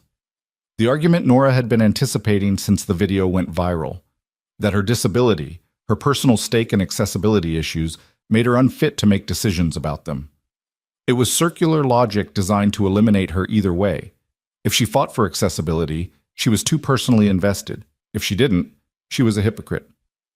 My personal situation, Nora said quietly, gives me insight that this board desperately needs. I understand what it means to navigate a world that wasn't built for you. I understand the difference between compliance and actual accessibility. And I understand that if we cut corners now, we're not just breaking promises, we're perpetuating the same barriers that have kept people with disabilities marginalized for decades. That's a lovely speech, Martin said, but speeches don't address the fact that Lane Corp's reputation is being shredded online as we speak. The shareholders are calling. Advocacy groups are demanding statements. And you're too close to this to handle it rationally. Nora felt her phone buzz in her pocket. Probably Jake, checking in before his first repair call of the day. The thought of him, of his straightforward decency, his refusal to play political games, gave her a moment of clarity. "You're right," she said, surprising everyone. "I am personally invested in this. After my accident, I spent 6 months in a rehabilitation facility that claimed to be accessible but wasn't. Doorways too narrow for my wheelchair. Bathrooms I couldn't use independently. Elevators that broke down constantly, leaving me stranded. I learned that compliant doesn't mean accessible, and that compromising on these features means compromising real people's ability to live independently." She leaned forward, making eye contact with each board member. "So yes, I'm personally invested, and that's exactly why I'm the right person to lead this project. Not despite my disability, but because of it. Because I know what we're really building at Riverside. Not just housing, but possibility. Independence. Dignity. Things you can't put a price on, though this board seems determined to try." "This is exactly what I'm talking about," Martin said, appealing to the other executives. "She's making this emotional instead of practical. We need leadership that can separate personal feelings from business decisions. Like you're separating your personal agenda from Lane Corp's best interests?" Nora asked coolly. "Let's be honest about what this is, Martin. You've been looking for a reason to challenge my leadership since I took over. The leaked documents, this emergency meeting, the carefully orchestrated outrage. This isn't about Riverside or accessibility. This is about you wanting my position." The room went completely silent. Even Martin seemed momentarily thrown by the direct accusation. "That's a serious claim," he said finally. "It's an accurate claim. And everyone in this room knows it." Nora turned to the other executives. "I'm not going to play political games while Riverside hangs in the balance. Here's what's going to happen. We're moving forward with the project exactly as approved by the board vote. We're issuing a statement clarifying that the leaked documents show internal discussions, not final decisions, and that Lane Corp remains committed to meaningful accessibility in all our developments. And we're conducting an investigation into who violated confidentiality agreements by leaking those documents." "You can't," Martin started. "I can, and I am. This is still my company, Martin. And unless you'd like to call for a formal vote of no confidence, I suggest you remember that." She'd thrown down the gauntlet. A vote of no confidence would require majority board support, would trigger shareholder meetings, would turn the company's leadership into a very public battle. Martin's slight hesitation told her he didn't have the votes. Not yet, anyway. "We'll issue the statement," Robert said, breaking the tension. "Nora's right. The board voted to proceed with full accessibility features. That's the story we need to tell." The meeting dissolved with uncomfortable shuffling and half-hearted agreements. As people filed out, Margaret appeared at Nora's elbow. "That was intense. Are you okay?" "No, but I will be." Nora checked her phone. 3 texts from Jake, increasingly worried. "Hey, saw the news. You okay? Call me when you can. Mia says to tell you she believes in you. Also, I believe in you. Just wanted you to know." The simple messages sent from whatever job site Jake was working cut through the political maneuvering and corporate warfare like a knife through fog. He believed in her. His 9-year-old daughter believed in her. It shouldn't have mattered as much as it did, but somehow it mattered more than any board vote. "I need an hour," Nora told Margaret. "Tell everyone I'm unavailable unless the building's on fire." She wheeled into her office and closed the door, then called Jake. He answered on the first ring. Hey, I'm here. What do you need? Not, are you okay? Not what happened? Just, what do you need? The directness of it made her throat tight. I need to hear about something normal. Tell me about your morning, please. Okay, I'm currently in a crawl space that smells like wet dog and regret, trying to figure out why this person's pipes sound like an angry whale. Mia packed me a lunch this morning that consists of 3 cookies and a juice box, because apparently she thinks I'm 7. And I may have accidentally told a client that their plumbing was having an existential crisis, which I don't think they found as funny as I did. Despite everything, Nora laughed. An existential crisis? The pipes literally didn't know which way the water should flow. It seemed appropriate. His voice softened.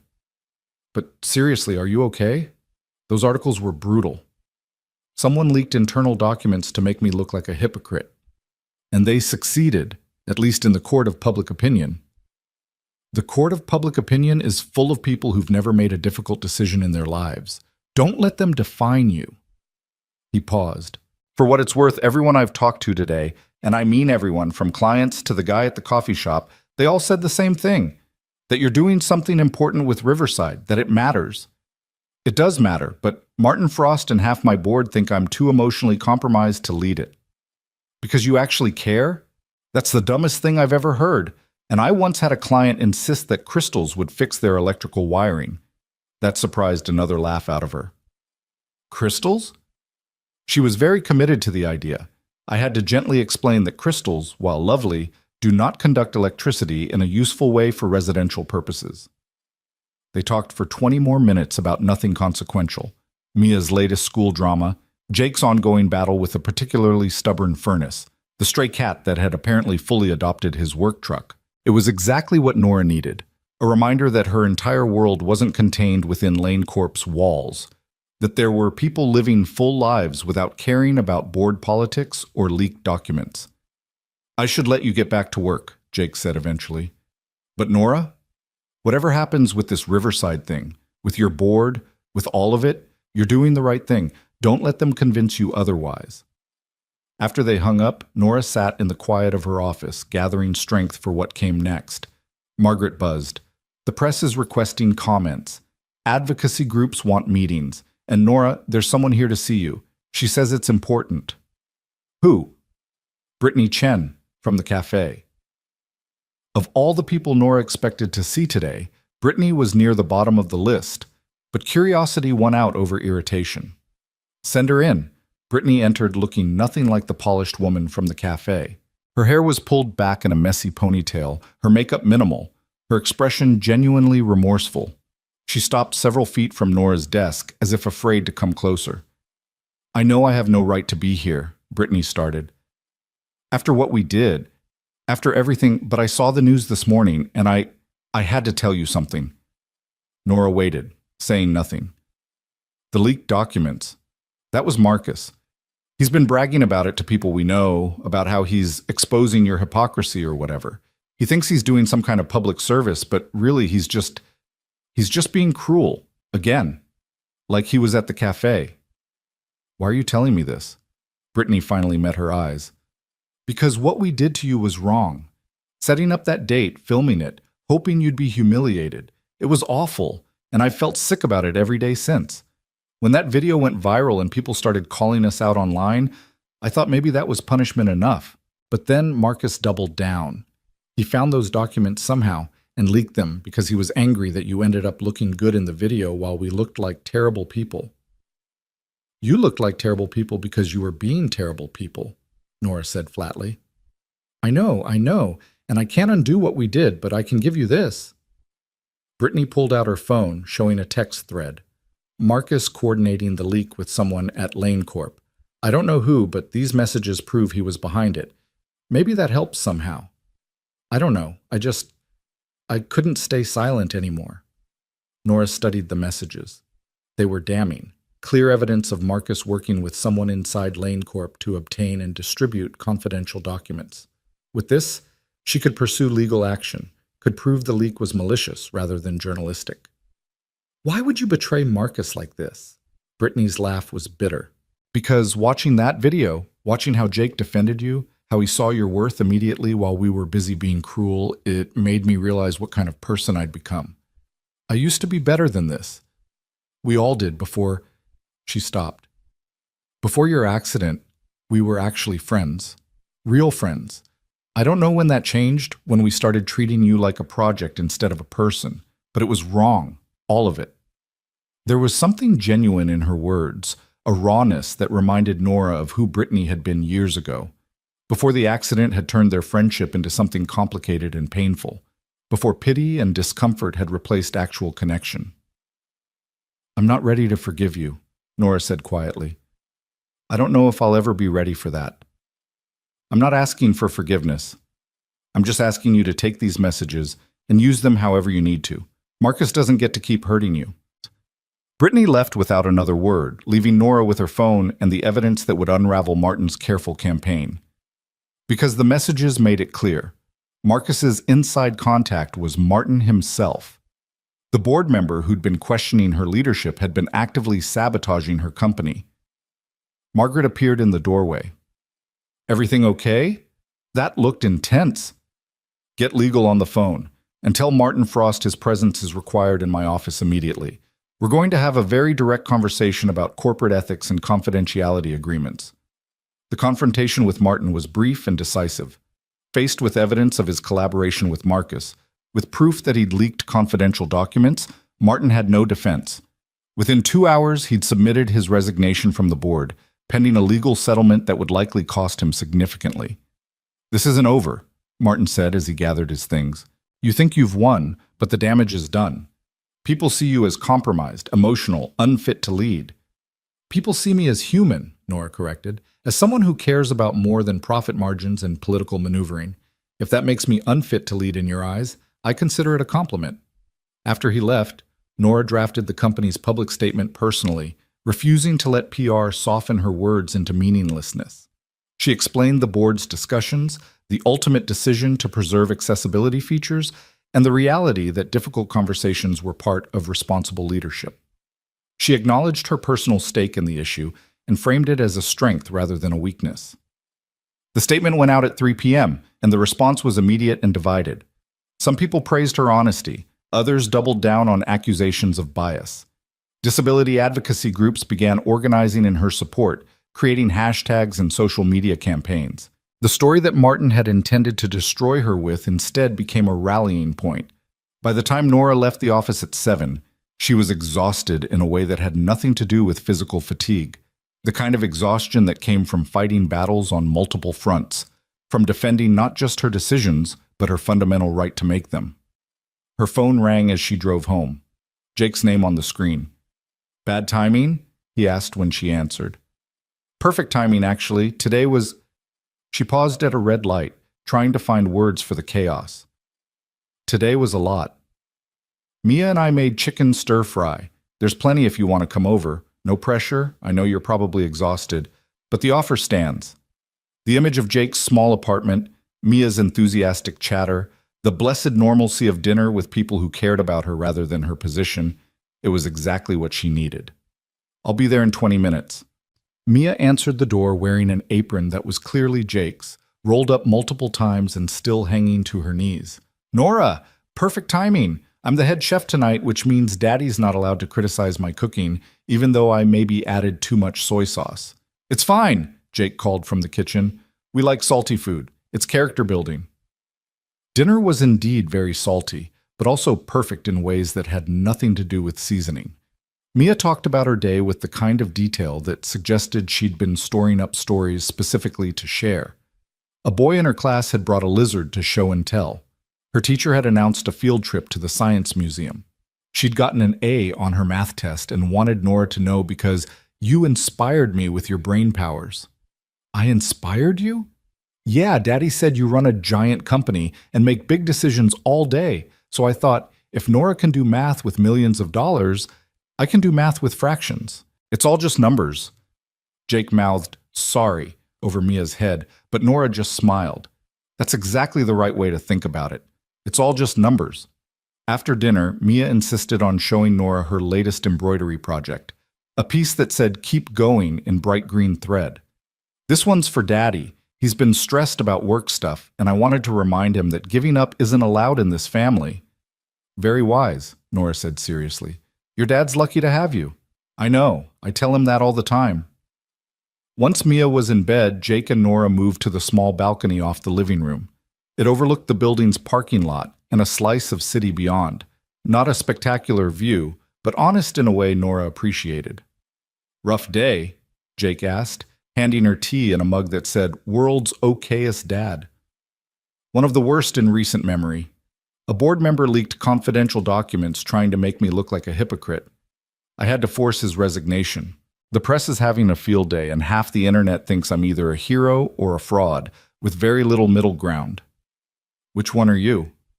Neither. Both. I don't know anymore. Nora wrapped her hands around the mug. I spent 3 years building walls around my personal life because I knew exactly this would happen. That being public, being visible, would open me up to attacks I couldn't control. And then I met you, and all those walls came down, and now you're wondering if maybe the walls were protecting you for a reason. Yeah. Jake was quiet for a moment, staring out at the parking lot. After Sarah died, I did the same thing. Built walls, kept everyone at a distance. Told myself it was to protect Mia, but really it was to protect me. Because if I didn't let anyone in, they couldn't leave. They couldn't hurt us again. What changed? Mia did. She's 9 years old and she has a better understanding of emotional health than I do.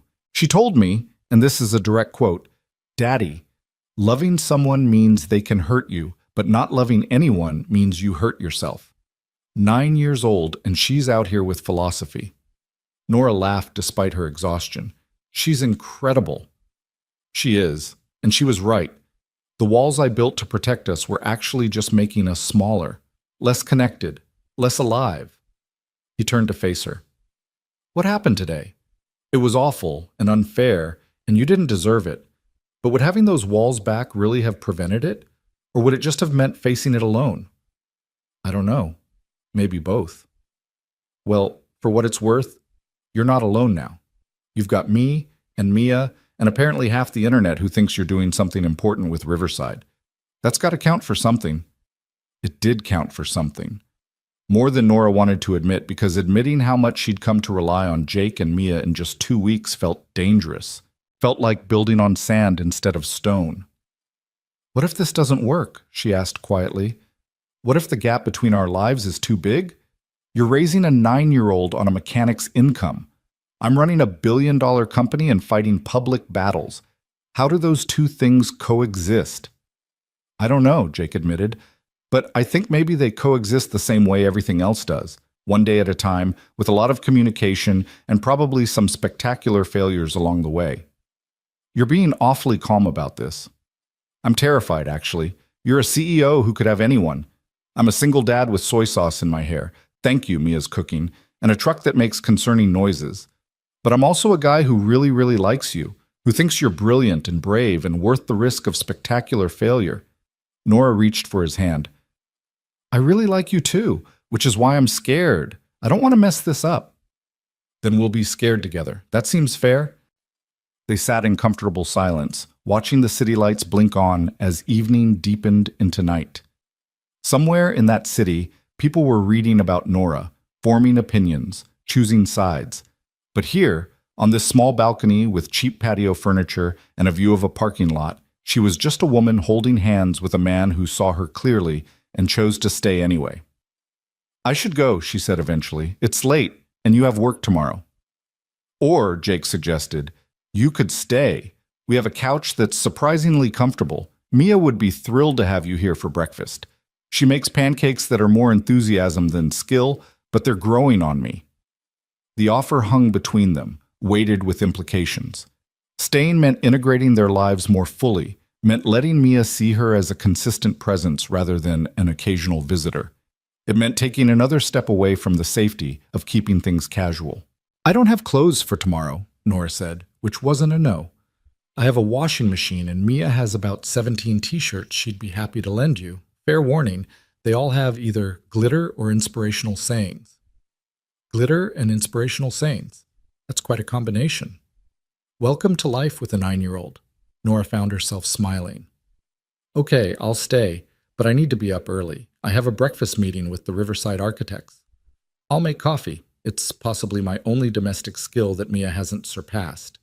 They went back inside to find Mia sneaking back toward her bedroom, clearly having been eavesdropping. I heard nothing, she announced unconvincingly. But if Nora's staying, she can use my purple toothbrush. It's new. Mia, you're supposed to be asleep, Jake said with practiced parental exasperation. I was asleep. Then I woke up because I heard voices and I wanted to make sure nobody was being murdered. That's responsible listening. That's eavesdropping. Responsible eavesdropping, Mia grinned at Nora. Are you really staying? Because that means we can have breakfast together, and I can show you my morning routine, which is very organized and includes exactly 8 minutes of reading before school. I would love to see your morning routine, Nora said, charmed despite everything.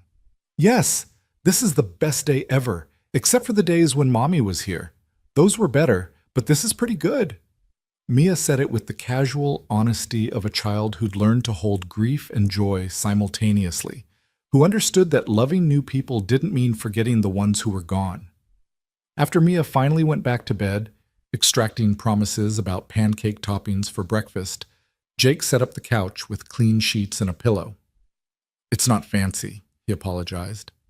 It's perfect, Nora said honestly, and it was the small apartment with its mismatched furniture and walls covered in a child's artwork, where people said what they meant and dinner was salty but made with love. It was more real than her penthouse with its designer furniture and carefully curated emptiness. She woke the next morning to the sound of Mia singing in the kitchen and the smell of burning pancakes. Jake appeared with coffee, looking adorably rumpled in pajama pants and a t-shirt that said, "Dad jokes loading." Mia's making breakfast. I've been forbidden from interfering unless there's actual fire. So far we're at slightly charred but technically edible. The morning chaos of getting Mia ready for school while also preparing for work should have been stressful, but instead it felt like something clicking into place. Nora found herself helping Mia pack her backpack while Jake scrambled to find matching socks. They were 15 minutes late leaving, but Mia talked the entire way to school about everything and nothing, and when they dropped her off, she hugged Nora goodbye like it was the most natural thing in the world. "Thank you for staying," Jake said as they watched Mia run toward her classroom. "She needed that. We both did." "So did I," Nora admitted. She made it to her breakfast meeting with the Riverside architects on time, wearing yesterday's clothes and feeling more centered than she had in weeks. The architects had ideas for how to address the structural issues without compromising accessibility, innovative solutions that would actually make the project stronger. "This is brilliant," Nora said, reviewing their proposals. "This is exactly what we needed." "We were inspired by your statement yesterday," one of the architects admitted, "about accessibility being a strength rather than an obligation. It made us think differently about the problem." By midday, the narrative around Riverside had shifted. Architecture blogs picked up the innovative designs. Disability advocacy groups highlighted Lane Corp as an example of commitment over convenience. The resignation of a board member for leaking documents became a story about corporate integrity rather than scandal. Margaret appeared in Nora's office with an unusual expression. "You have a visitor. He says he's here to fix an elevator?" Nora's confusion lasted only until Jake appeared in her doorway, wearing his work clothes and carrying a toolbox, looking completely out of place in the executive suite and completely comfortable anyway. "I heard you had an elevator issue on the 9th floor," he said with a grin. "Thought I'd check it out personally. Quality control and all." "Jake, what are you doing here?" "Having lunch with my girlfriend, if she's free, though I'm realizing now that calling ahead might have been smart. Do CEOs do spontaneous lunch? Or is that against some kind of corporate rule?" Margaret was trying unsuccessfully not to smile. "I'll hold your calls for an hour."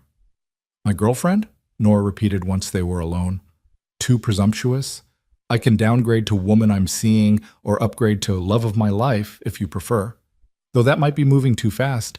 "Girlfriend is good," Nora interrupted, her heart doing something complicated and wonderful. "Girlfriend is perfect." They had lunch in her office, sandwiches Jake had brought from a deli near his morning job. It should have been awkward, this collision of their two worlds, but instead it felt right. Jake asked intelligent questions about Riverside. She explained the architectural solutions in ways that made him light up with understanding. They talked about the difference between fixing problems and building better systems, and discovered they approached their very different work with surprisingly similar philosophies. "You should see this place at night," Nora said, gesturing to the view from her window. "The whole city lit up. It's beautiful but also lonely, like being above everything instead of part of it." "So come down sometimes," Jake suggested. "Be part of it instead of above it." "Mia and I live very much in the middle of things.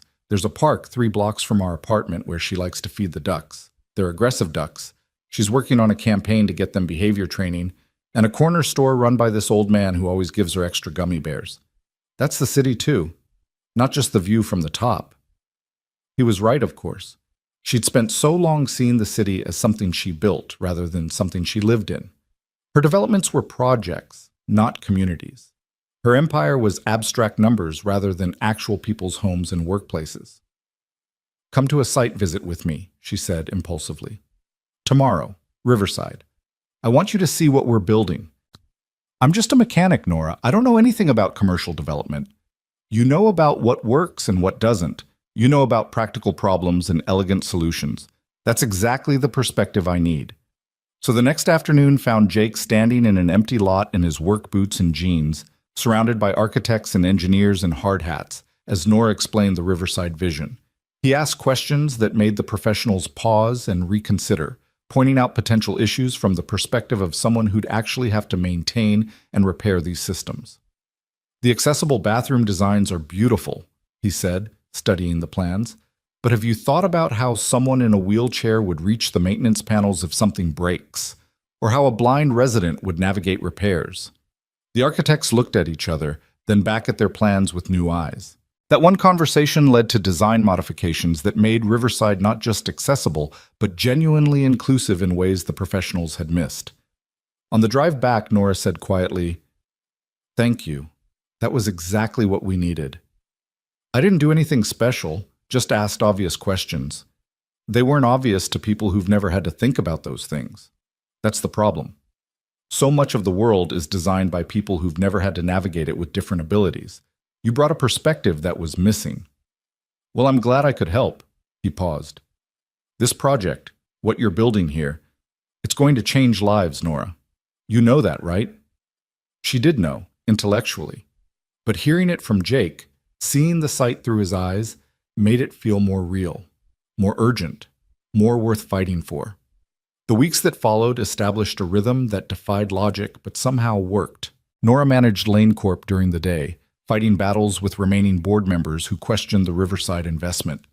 Jake fixed furnaces and wiring and stubborn plumbing across the city, and somehow, in the spaces between, they built something together. Mia became the unexpected bridge between their worlds. She'd video call Nora during homework time, asking for help with math that Nora was better equipped to explain. She'd show up at Lane Corp after school sometimes, doing homework in Nora's office, and charming every executive who stopped by. She treated Nora's wheelchair as completely unremarkable, sometimes using it as a chair herself when Nora transferred to the couch, completely at ease with the reality of disability in ways many adults never mastered. "You're good for him," Mia said one afternoon, matter of fact as always. They were alone in Nora's office, Jake having run downstairs to check on an elevator repair. "Daddy smiles more now. Real smiles, not the ones he does when he's trying to pretend everything's okay." "He's good for me too," Nora admitted. "Both of you are?" "Good. Because I like you, and it would be awkward if we didn't keep you." Mia said it casually, but her eyes were serious. "When Mommy died, I thought maybe we'd always be sad. But Daddy says people can be sad and happy at the same time. Like we miss Mommy, but we can still love other people. That's allowed." The simple wisdom of it made Nora's chest tight. "Your mom sounds like she was amazing, and I think she'd be really proud of the person you're becoming." "Daddy says that too." Mia returned to her homework, apparently considering the emotional conversation concluded. "Do you know what a denominator is? Because Miss Hendricks explained it, but I still don't understand, and Daddy just makes confused faces when I ask him." They worked on fractions until Jake returned, and Nora realized with startling clarity that this, helping a 9-year-old with homework in her corner office while her assistant fielded calls and the city sprawled below, was exactly where she wanted to be. Not despite the complexity, but because of it. That evening, Robert Chen called her at home. "Nora, I thought you should know. The board received a formal proposal from investors interested in acquiring Lane Corp. It's substantial. They're offering well above market value." Nora's blood ran cold. "Who?" "Marcus Webb's Family Trust, backed by Martin Frost's connections. They're positioning it as new leadership for new challenges or some such nonsense." So this was the revenge play. Unable to force her out through the board, Marcus and Martin were attempting a hostile takeover. With enough money and the right shareholders, they could buy Lane Corp out from under her. They have the funding? Potentially. It depends on how many shareholders they can convince to sell. But Nora, given the controversy around Riverside, given the media attention on your personal life, some shareholders might see this as an attractive exit. After hanging up, Nora sat in her empty penthouse, the city lights below offering no comfort. She'd fought so hard to keep Lane Corp's integrity intact, to push forward with Riverside, to prove that her disability made her more capable of leading, not less. And now all of it was at risk because people wanted her gone badly enough to buy her out. Her phone rang. Jake's name. "Hey," he said. "Just calling to say goodnight. Mia wanted me to tell you she figured out the fraction homework and is convinced she's now a mathematical genius. Also, I may have promised her we'd all go to the Science Museum this Saturday, if you're free." "Jake," her voice cracked slightly. "Something's happened." She told him about the acquisition attempt, about Marcus and Martin's revenge play, about the very real possibility of losing the company her father had built, that she'd spent years expanding and improving. "What do you need?" Jake asked, his voice steady. "I don't know. I don't know if there's anything I can do. If enough shareholders want to sell, then you remind them why they invested in Lane Corp in the first place. You show them what Riverside represents. You fight, Nora, because that's what you do." "I'm tired of fighting." "I know, but you're also really good at it, and you're not fighting alone this time." He was right. She wasn't alone. And maybe that was the thing that had changed. Not that the battles had gotten easier, but that she finally had people in her corner who weren't there because of her position or her money, but because they believed in her. The fight for Lane Corp was just beginning, but for the first time in 3 years, Nora felt ready to face it. Not because she was certain of winning, but because she finally understood that losing the company would hurt, but losing herself would be worse. And with Jake and Mia beside her, she was more herself than she'd been in years. Strong hearts walk farther. Mia's embroidered words had been more prophetic than either of them knew, and Nora was discovering just how far hers could carry her. The war for Lane Corp began in earnest the next morning when Nora arrived at her office to find a formal acquisition offer waiting on her desk. The numbers were staggering. Marcus and Martin had assembled backing from 3 major investment firms, offering shareholders a premium that would be difficult to refuse. The letter was professionally worded, but the threat underneath was clear. Accept their offer or watch them systematically buy out enough shares to force the issue. Margaret appeared with coffee and a grim expression. "The financial press already has the story. Someone leaked it overnight." Of course they did. Nora scanned the offer again, her mind racing through options.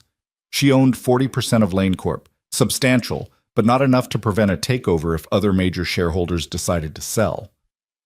"Get me a meeting with every board member who voted to support Riverside, and contact our major shareholders.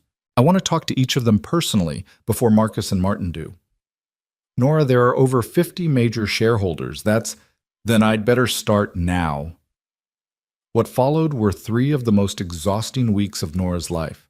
She spent 12-hour days calling shareholders, meeting with board members, making presentations about Lane Corp's vision and the value of staying independent. Some conversations went well. Longtime investors who believed in the company's direction, who saw Riverside as innovative rather than risky. Others went poorly. Shareholders who saw Marcus's offer as a chance to cash out with significant profit, who didn't care about company vision as long as their returns were healthy. Through it all, Jake and Mia became her anchor to reality. Jake would show up at her office late at night with food he'd made or picked up, refusing to let her work through dinner. Mia would video call with updates about school and questions about whether Nora had remembered to eat lunch, Functioning as a 9-year-old accountability partner with surprising effectiveness. "You look tired," Mia observed one evening via video, her face scrunched in concern. "Daddy says you're working too much, and I agree. Working too much is bad for your brain." "Your dad is very wise," Nora said, rubbing her eyes, "but sometimes there are things that need extra work." "But not at the expense of your health," Jake's voice came from off-screen. "Tell her, Mia." "Not at the expense of your health," Mia repeated dutifully. "Also, we miss you. It's been 3 days since we saw you in person, and that's too long. Daddy won't admit it, but he keeps checking his phone to see if you've texted." "Mia!" Jake's protest was audible. "It's true. You check it like every 5 minutes. It's actually kind of sad." Despite her exhaustion, Nora laughed. "Tell your dad I miss him too. And I miss you. This weekend, I promise. We'll do something fun. The Science Museum. You promised." "The Science Museum it is." But that weekend brought a new crisis. One of Lane Corp's largest shareholders, a retirement fund that owned 15% of the company, announced they were accepting Marcus's offer. The news sent shockwaves through the business community and gave Marcus exactly the momentum he needed. Other shareholders started calling, asking whether Nora had a counter-strategy, whether staying with Lane Corp was still the smart investment. Saturday morning, instead of the Science Museum, Nora was in an emergency board meeting. Robert Chen had called it, gathering the remaining loyal board members to discuss options. "We need to make a counteroffer," Robert said bluntly. "Something that gives shareholders a reason to stay beyond company loyalty." "With what capital?" another board member asked. "We've invested heavily in Riverside. Our cash reserves are committed. Then we find investors who believe in our vision. We create an employee stock ownership plan. We get creative." Robert looked at Nora. "But ultimately, this decision is yours. You're still CEO. What do you want to do?" What did she want to do? Fight until Lane Corp was financially damaged from the battle? Or accept defeat, take Marcus's offer, walk away with her wealth intact but her vision compromised? Her phone buzzed. A text from Jake. "Mia's disappointed about the museum, but she understands. We're making a blanket fort and having a movie day if you want to join after your meeting. No pressure." Then another text, this one from Mia herself. "Daddy helped me spell this. We believe in you. Strong hearts, remember?" Nora looked up at the board members waiting for her decision. "We fight, not with a counteroffer that drains our resources, but with proof that Lane Corp under current leadership is worth more than Marcus's acquisition. We accelerate Riverside, move up the timeline, show tangible progress. We leverage the media attention I've been getting, positive and negative, to highlight what makes this company different." "That's a significant gamble," one board member said carefully. "If Riverside encounters any more setbacks, then we handle them. But I'm not surrendering my father's company to people who leaked documents and orchestrated a hostile takeover out of spite. We prove we're worth believing in." The vote was unanimous. By the time Nora left the office, it was 3 p.m. and she was running on coffee and determination. She should have gone home, should have rested, should have done a dozen responsible things. Instead, she found herself driving to Jake's apartment. Mia answered the door in pajamas despite the afternoon hour, her hair in 2 lopsided ponytails. "Nora, you came! We're building a blanket fort, but it keeps falling down because Daddy's not good at engineering." "I heard that," Jake called from inside. "And for the record, this blanket fort is a triumph of creative problem-solving." Nora wheeled inside to find the living room transformed into a chaotic maze of blankets draped over furniture, held up by a combination of books, broom handles, and what appeared to be pure optimism. Jake emerged from under a particularly precarious section, his hair sticking up at odd angles. "Welcome to Fort Awesome," he said with a grin. "Please excuse the structural deficiencies. The chief engineer is 9, and the assistant engineer is better with electrical wiring than fabric architecture." "It's perfect," Nora said, and meant it. After hours of corporate warfare and strategic planning, this ridiculous blanket fort felt like exactly what she needed. "Did you win?" Mia asked, settling on the floor next to Nora's wheelchair. "The meeting thing? Did you beat the bad guys?" "I don't know yet. We have a plan, but whether it works, that's going to take time. Daddy says patience is hard but important. Also, that good things take longer than bad things, because doing stuff right is harder than doing stuff wrong. Mia paused. I'm paraphrasing. He said it with more words. Jake sat down on the couch, studying Nora's face. You look exhausted. When's the last time you slept? I slept. More than 4 hours? Sleep is overrated. That's what I said last month when I had 3 emergency repair calls in one night. You told me I was being ridiculous and needed to take care of myself, so I'm returning the favor. He was right, of course. Nora had barely slept in days, running on adrenaline and anxiety. But stopping felt dangerous, like if she paused for even a moment, everything would fall apart. I can't stop now. There's too much. There's always too much, Jake interrupted gently.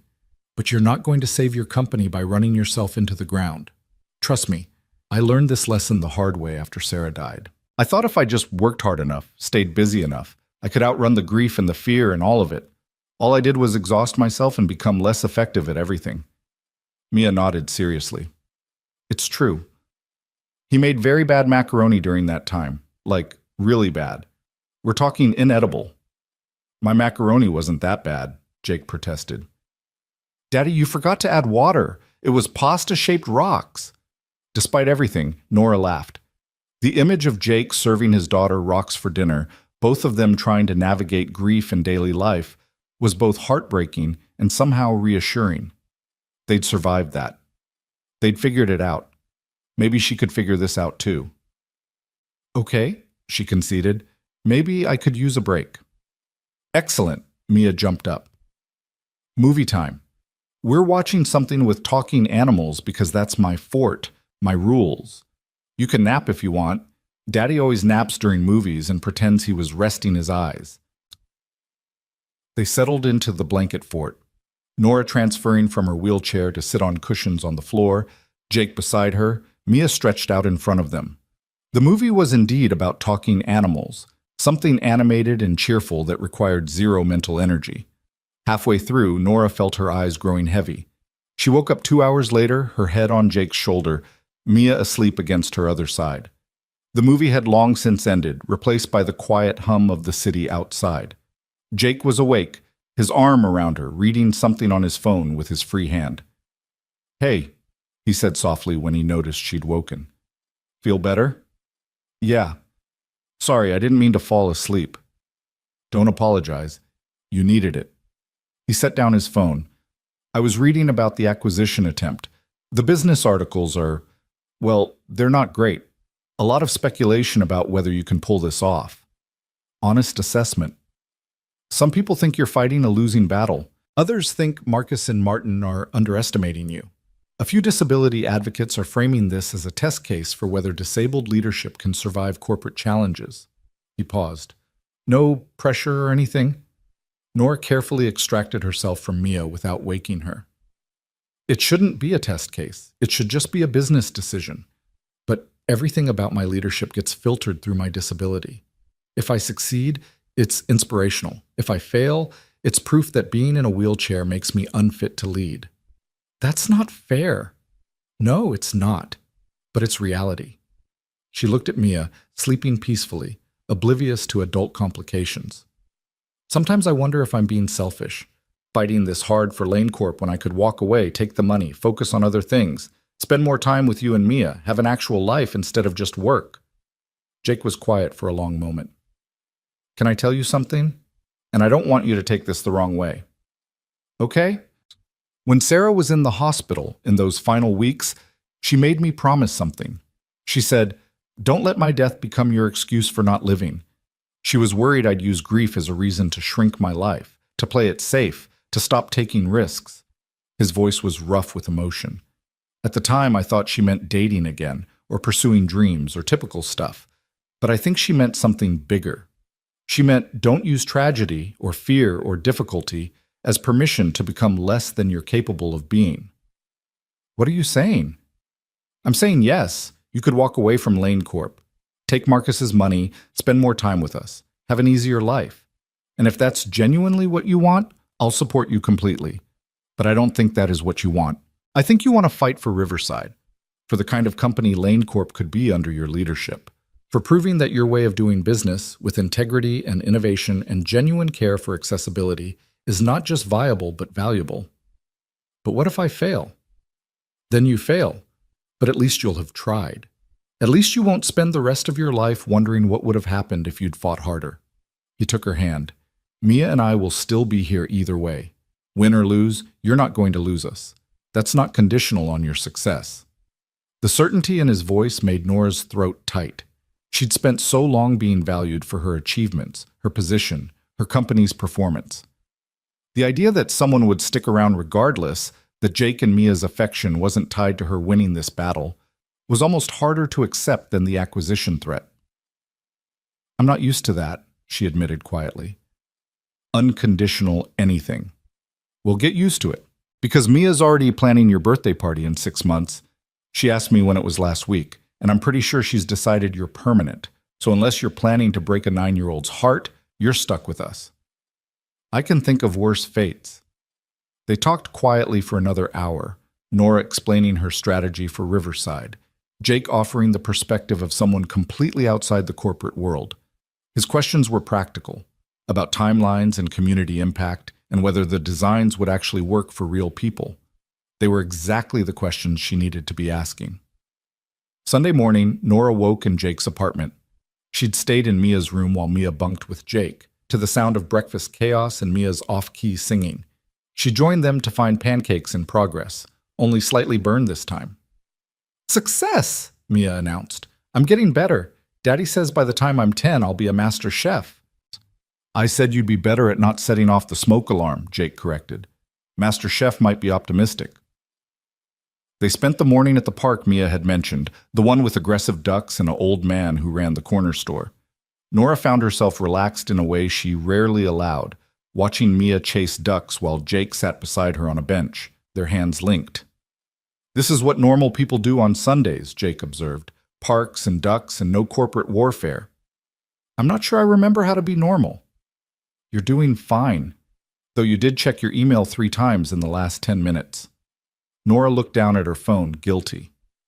"Sorry, force of habit." "Don't apologize, just try to be here, fully here. Everything else can wait an hour." So Nora put her phone away and tried to be fully present. She watched Mia attempt to organize the ducks into a straight line, a futile effort the girl pursued with admirable determination. She listened to Jake talk about his plan to expand his repair business, maybe hire an apprentice, build something sustainable. She breathed in the autumn air and felt, for just a moment, like everything might actually be okay. That moment lasted until Monday morning, when the next crisis hit. A video surfaced online, footage from the cafe, but different from the original viral video. This one had been edited, manipulated to make it look like Jake had known about Nora's identity all along. The editing was clever, cutting together moments to suggest the whole thing had been staged for publicity. The caption read, "CEO uses fake blind date for disability sympathy, the real story." The video was everywhere within hours. News outlets picked it up. Social media exploded with theories. Suddenly, people who'd been supportive were questioning everything. Had the whole cafe incident been manufactured? Was Jake a paid actor? Was Nora exploiting disability rights movements for corporate gain? Margaret found Nora in her office, staring at her computer screen in disbelief. "It's fake, obviously, but people are believing it. How is this possible? Who would—" But Nora knew. Marcus. This had his fingerprints all over it. Unable to win through legitimate acquisition, he was resorting to character assassination. Her phone rang. Jake's name. "I'm seeing it," he said without preamble. "The video. People are calling me, asking for comments. One reporter showed up at a job site wanting to know how much you paid me to play your boyfriend." "Jake, I'm so sorry. I never meant for you to get dragged into this. I know you didn't, and I'm not worried about me. I'm worried about you and about Mia. She's going to hear about this at school. Kids talk, parents gossip. How do I explain to a 9-year-old that sometimes people lie to hurt other people?" Nora felt the weight of guilt settle onto her shoulders. This was exactly what she'd feared, that letting Jake and Mia into her life would expose them to the ugliness of her world. Maybe we should take a break. Just until this settles down. I don't want Mia to be hurt because of me." The silence on the other end of the line was heavy. When Jake finally spoke, his voice was careful. Is that what you want? To take a break? No, but I don't want to hurt your daughter. Nora, Mia's going to encounter ugliness in the world regardless. That's part of growing up, unfortunately. But running away from someone she cares about because things got difficult? That would hurt her more than any gossip. He paused. Unless you genuinely want distance, then that's different. But if you're suggesting a break because you think you're protecting us, that's not your call to make alone. He was right. Nora realized she'd been making the same mistake she always made, assuming she had to handle everything alone, that protecting people meant pushing them away rather than letting them stand beside her. I don't want distance, she admitted. I'm just scared. This is getting uglier than I anticipated. Then we deal with it together. Mia's tougher than you think. So am I. We've survived worse than some internet trolls and manipulated videos. That afternoon, Nora did something she'd never done before. She held a press conference, not to address business matters, but to address the video directly. Sitting, in front of dozens of reporters, she told the truth simply and clearly. The video circulating online is manipulated. Jake Turner and I met on a blind date arranged by people I thought were friends. We didn't know each other beforehand. What happened at that cafe was real, both the cruelty of the setup and the kindness Jake showed in response.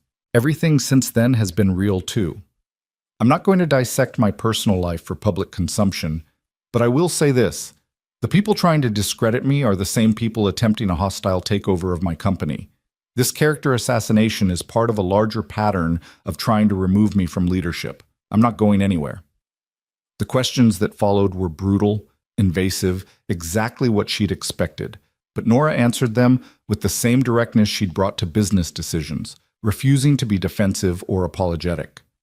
Afterwards, Robert Chen pulled her aside. That was risky. Personal press conferences rarely end well. I'm tired of letting other people control the narrative. Let them see me defending myself and the people I care about. If that's risky, so be it. The press conference did exactly what she'd hoped. It shifted the conversation from speculation to fact. Tech experts analyzed the edited video and confirmed the manipulation. Journalists who'd been skeptical started questioning Marcus's tactics.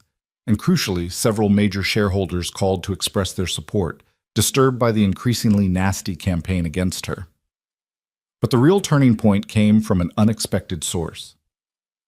3 days after her press conference, disability advocacy organizations across the country issued a joint statement. They'd been watching the acquisition battle, had analyzed both Lane Corp's track record on accessibility and Marcus Webb's history with disability issues. Their statement was unequivocal. Lane Corp, under Nora's leadership, represented meaningful progress on accessibility, while Marcus's business history showed consistent disregard for disability rights. They urged shareholders to reject the acquisition and called on the business community to recognize disability leadership as a strength rather than a liability. The statement was picked up by major news outlets. Prominent disabled activists went on television to discuss Nora's leadership. Viral social media threads highlighted the difference between performative inclusion and genuine accessibility in corporate culture. Within 48 hours, public opinion had shifted dramatically. Margaret appeared in Nora's office with actual good news for the first time in weeks. 3 major shareholders just called. They're rejecting Marcus's offer. They said, and I quote, "We'd rather invest in vision than vindictiveness." Nora felt something unclench in her chest. 3? 3. Which, combined with your shares and Robert's block, gives us controlling interest. Marcus can keep trying, but unless he finds significantly more backing, the hostile takeover is effectively dead. For the first time since this battle began, Nora let herself believe she might actually win. Not just survive, but win. Keep Lane Corp. Push forward with Riverside. Prove that her way of leading was not just viable, but valuable. She called Jake immediately. We might have done it. We might have actually done it. That's amazing. See, I told you, strong hearts walk farther. Is Mia there? I want to tell her too. She's at school, but she's going to be thrilled. She's been very stressed about this in her 9-year-old way. She made you a support embroidery that says, "Winners never quit," but was worried about giving it to you in case you thought she was being presumptuous about the outcome. Tell her I want that embroidery immediately, and tell her—" Nora paused, emotion suddenly catching in her throat. "Tell her thank you for believing in me, both of you. I couldn't have done this without that." "You could have, but we're glad you didn't have to." The final board meeting happened on a Friday afternoon. Marcus had requested permission to address the board one last time, a formality Nora couldn't refuse without seeming petty. She sat at the head of the table, Robert on her right, other loyal board members arrayed around her, and waited. Marcus entered with Martin at his side, both men wearing expressions that suggested they knew they'd lost but weren't ready to admit it. The presentation Marcus made was polished, professional, full of statistics about shareholder value and market position and growth potential under new leadership. When he finished, the room was silent. Then Nora spoke. "That was an impressive presentation, Marcus. Professional, well-researched, exactly the kind of pitch that works in most boardrooms. But this isn't most boardrooms. This is Lane Corp, a company built by my father on principles that go beyond profit margins.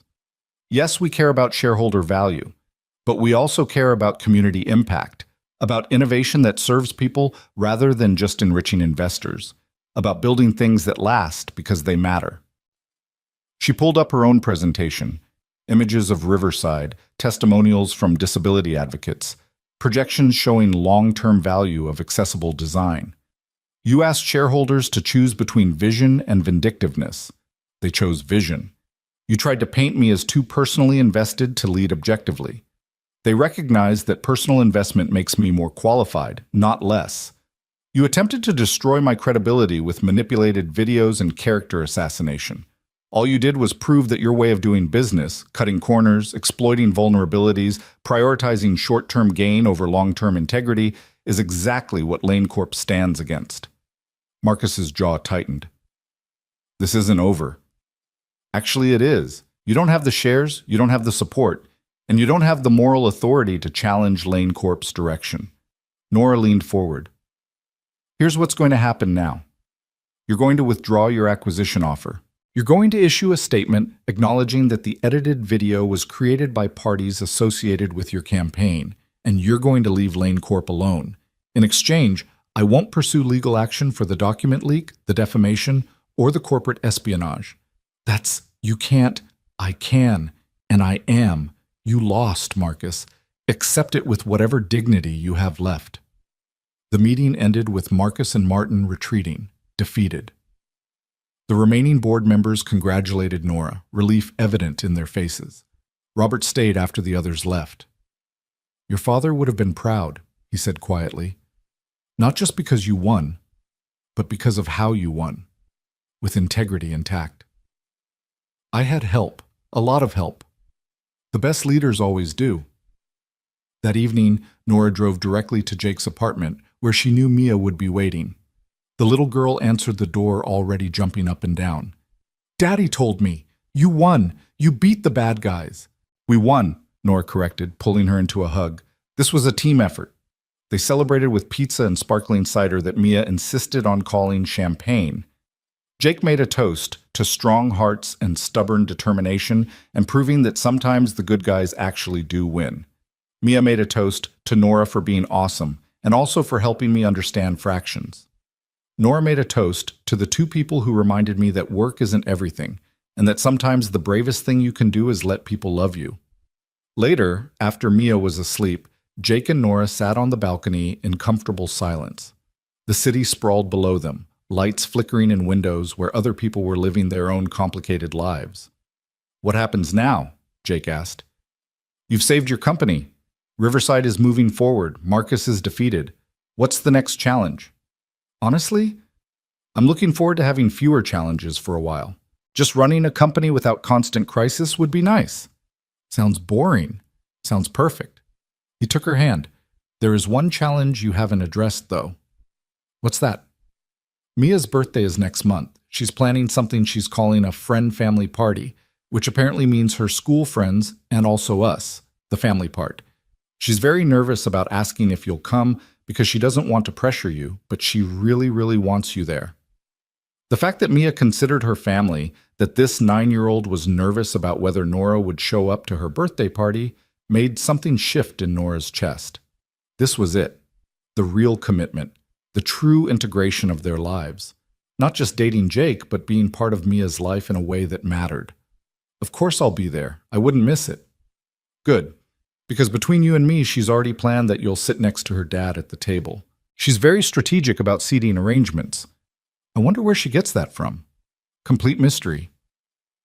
They sat together as the evening deepened into night, talking about everything and nothing. Mia's birthday plans, Riverside's next phase, Jake's idea to hire an apprentice, small domestic conversations that felt more significant than any board meeting.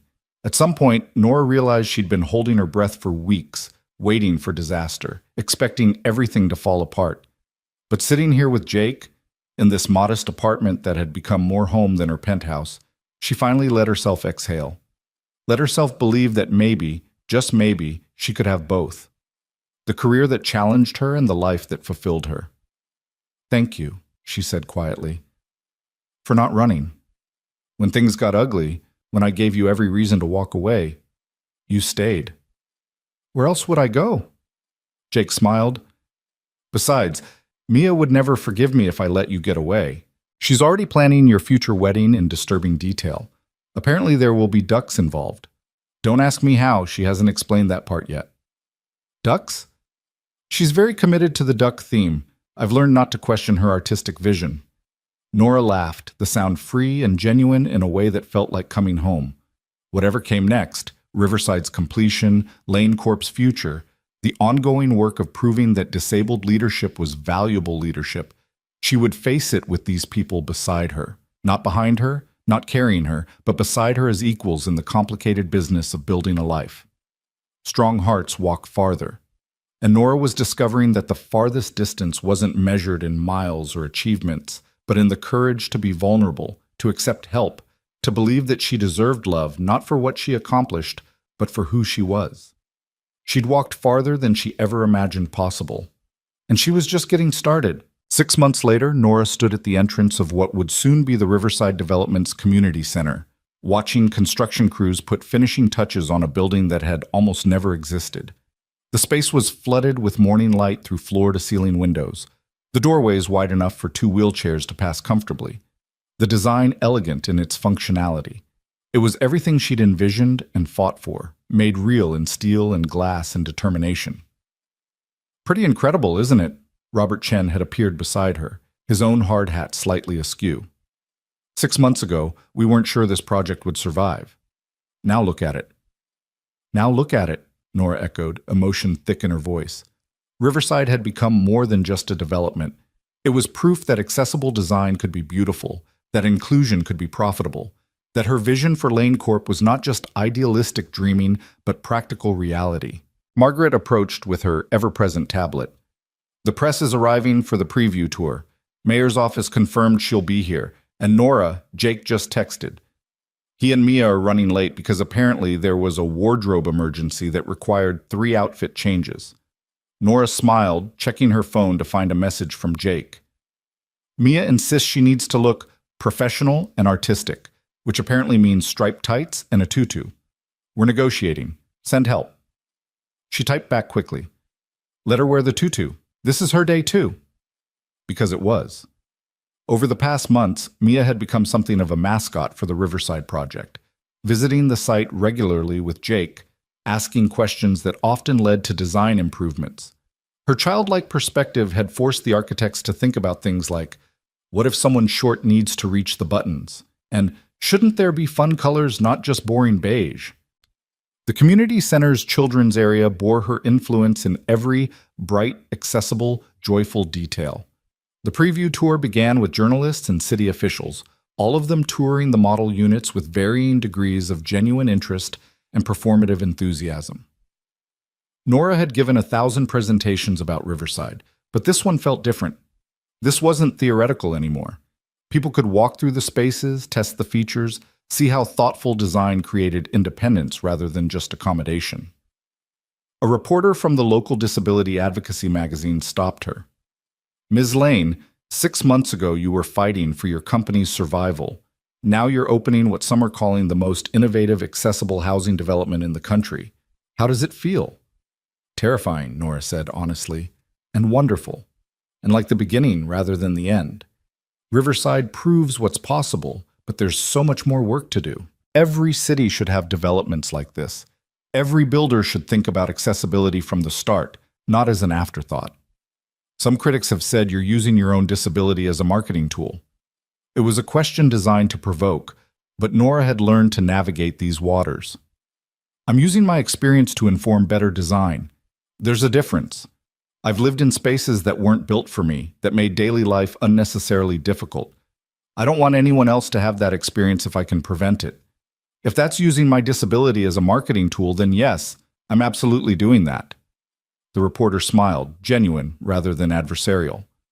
For what it's worth, I think you're changing how people think about accessible design, making it aspirational rather than obligatory. After the official tour ended, Nora found Jake and Mia in the children's area. Mia had indeed worn the tutu, paired with striped tights and a blazer that was clearly Jake's attempt at compromise. She was currently giving an impromptu tour to several bemused city officials, explaining with absolute authority why the reading nook had 3 different height levels and how the sensory wall would help kids who think differently. She's a natural, Robert observed, watching Mia gesture enthusiastically. Have you considered hiring her as a consultant? She's 9, Jake said, but he was beaming with pride. She's brilliant, Nora corrected, and she's absolutely getting a consultant credit in the dedication plaque. Mia overheard and came running over, tutu bouncing. Really? My name on a real plaque? That's like officially fancy. Officially fancy, Nora confirmed. You helped make this place better. That deserves recognition. The little girl's face grew serious. Can I tell you something? When Mommy was sick, everything was hard. Like the hospital was hard to get around, and people were always in the way, and the bathrooms were too small for wheelchairs and all the equipment. I used to think about how, if I ever got to build places, I'd make them better. She looked around the community center. You made them better, Nora. People here won't have to feel how we felt. Jake's eyes had gone suspiciously bright. Nora felt her own throat tighten. This was why she'd fought so hard, not for architectural awards or business success, but for moments like this. For the knowledge that fewer families would struggle the way Jake and Mia had struggled, that fewer people would feel excluded from spaces they had every right to occupy. We made it better together, Nora said, pulling Mia into a hug. Your ideas mattered. Your perspective mattered. Don't forget that. The official opening ceremony was scheduled for 2 weeks later, giving the construction crew time to finish final details. Those 2 weeks passed in a blur of last-minute adjustments, media interviews, and an increasing sense that Riverside represented a turning point not just for Lane Corp, but for Nora personally.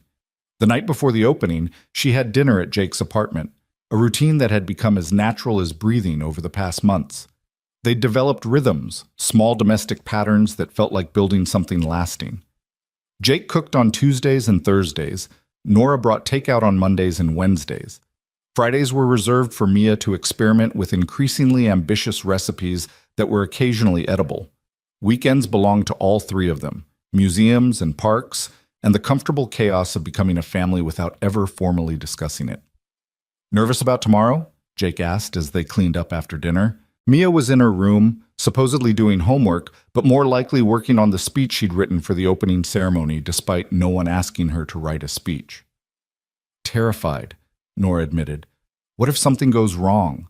What if people don't show up? What if the press focuses on the cost instead of the innovation? Then we deal with it.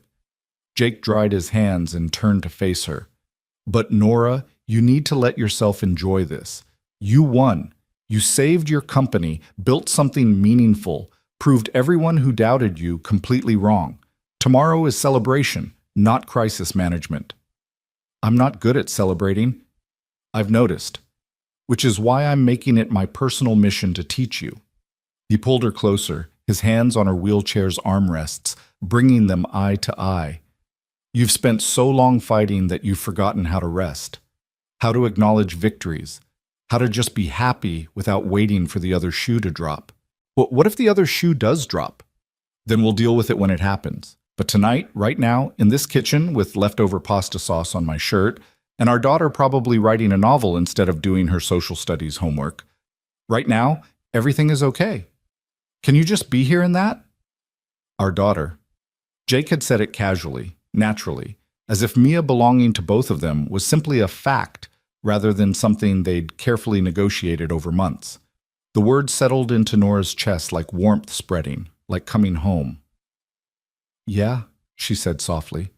I can be here in that. He kissed her then, gentle and familiar, tasting like the wine they'd had with dinner and the promise of ordinary evenings stretching into the future. When they pulled apart, Mia was standing in the doorway with an expression of exaggerated disgust. Ugh, gross. I literally turned around for 2 seconds. But she was grinning. Also, I finished my speech for tomorrow and it's really good. Do you want to hear it? Absolutely, Nora said. Let's hear this really good speech. Mia cleared her throat dramatically and began. Good morning, everyone. My name is Mia Turner, and I'm here to talk about hope. She paused for effect. Before we met Nora, my daddy and I were okay, but we were kind of sad a lot. We missed my mom, and we didn't think we'd ever feel like a whole family again. Then Nora came, and she didn't fix everything because people aren't broken things that need fixing. But she made us feel like family could be bigger than we thought, like we could add people without losing the people we already loved. Nora felt tears pricking her eyes. Beside her, Jake had gone completely still. Mia continued, warming to her theme. Riverside is kind of like that too. It's not fixing broken people. It's making space for everyone to live good lives, to have homes and communities and all the stuff everyone deserves. My mom used to say that the world is only as good as how we treat people who need help. Nora's making the world better. And also she's really good at math and lets me do homework at her office and brings me snacks. So basically, she's pretty much perfect. I'm not reading that tomorrow, Jake said, his voice rough. I'll cry in front of the entire city. Daddy, you cry at commercials. You're going to cry anyway. Mia looked at Nora anxiously. Is it too much? Daddy said I should keep it professional, but I think emotions are professional. Emotions are just truth with feelings attached. It's perfect, Nora managed. Absolutely perfect. And yes, you're reading it tomorrow. Really? Mia's face lit up. Even the part where I called you perfect? Especially that part. The opening ceremony dawned bright and clear, the kind of spring morning that felt like the universe cooperating with human plans. Nora arrived early, wheeling through Riverside's main plaza where hundreds of chairs were arranged facing a temporary stage. The plaza itself was a marvel, completely accessible, with varied seating heights, sensory-friendly quiet zones, and wayfinding that worked for people with different abilities. It wasn't perfect, nothing ever was, but it was so much better than anything that had come before. Margaret found her near the stage. Press is already here. Mayor's stuck in traffic, but will arrive on time. And Nora, look. She gestured toward the entrance where people were streaming in. Lots of people. Families with children, elderly couples, young professionals, and notably, many people with visible disabilities, wheelchair users, people with white canes, individuals with service animals, families clearly experienced in navigating accessible spaces. They came, Nora whispered. Of course they came. You built this for them. They know that. The ceremony began with speeches from city officials praising innovation and community development, their words polished but slightly generic. Robert spoke about Lane Corp's vision and the importance of accessible design. Then it was Nora's turn. She wheeled to the center of the stage, looking out at the crowd that had swelled to easily 500 people. Somewhere in the third row, she could see Jake and Mia, the little girl practically vibrating with excitement in her carefully chosen outfit. The tutu had made a comeback, this time paired with a button-down shirt that split the difference between professional and creative. Thank you all for being here, Nora began, her voice steady despite her nerves. A year ago, I sat in a cafe on what was supposed to be a humiliating blind date. People had set it up as a joke. Let's watch the disabled woman get rejected. Let's film it for entertainment. They thought my wheelchair made me less deserving of respect, less worthy of dignity, less human. The crowd had gone completely silent. But something unexpected happened. A mechanic named Jake Turner walked into that cafe and treated me like a person. Not a charity case, not an inspiration, not a tragic figure. Just a person worthy of kindness and respect. That moment changed my life. But more importantly, it crystallized something I'd been thinking about for years. That the world wasn't built for people like me. That spaces and systems and structures all assumed everyone navigates the world the same way. And that this wasn't just wrong, it was unnecessary. She gestured to the buildings around them. Riverside exists because I got tired of waiting for the world to change, because I had the resources and the position to build something better. But here's the truth, I shouldn't have been necessary. Every developer, every architect, every city planner should be thinking about accessibility from the start. Not because it's legally required, but because it's morally right. Because half of us will experience disability at some point in our lives. Because designing for everyone makes spaces better for everyone. Nora paused, making eye contact with individuals in the crowd. There are people who said this project was too expensive, too idealistic, too personal. That my own disability made me biased, incapable of objective decision-making. To them I say, you're right, I am biased. I'm biased toward dignity, toward independence, toward the radical idea that everyone deserves to live in spaces that work for them. If that disqualifies me from leadership, then our priorities are profoundly wrong.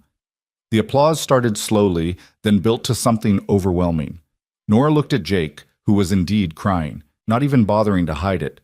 Mia was standing on her chair, clapping with her whole body, her face split in a huge grin. But I didn't build Riverside alone, Nora continued once the applause died down. It took architects willing to think differently, construction workers who cared about getting details right, board members who believed in vision over profit margins. And it took a 9-year-old girl named Mia who asked questions that professionals had never considered. Mia, would you like to share some words? Mia practically launched herself onto the stage, grabbing the microphone with confidence that belied her age. Hi, I'm Mia, and I helped make this place awesome. The crowd laughed, charmed immediately. My mom died when I was 5, Mia said, her voice suddenly more serious. And after that, everything was hard. Not just the sad stuff, but regular stuff too. Like hospitals and buildings and places that weren't made for when life gets complicated. I used to think that was just how things were. That some people got easy and some people got hard and you just dealt with it. She looked at Nora. But Nora taught me that hard doesn't have to be harder than it needs to be. That we can build things that work for everyone. That including people isn't a favor. It's just right. Riverside is what happens when people care about doing things right instead of just doing things cheap or easy or the way they've always been done.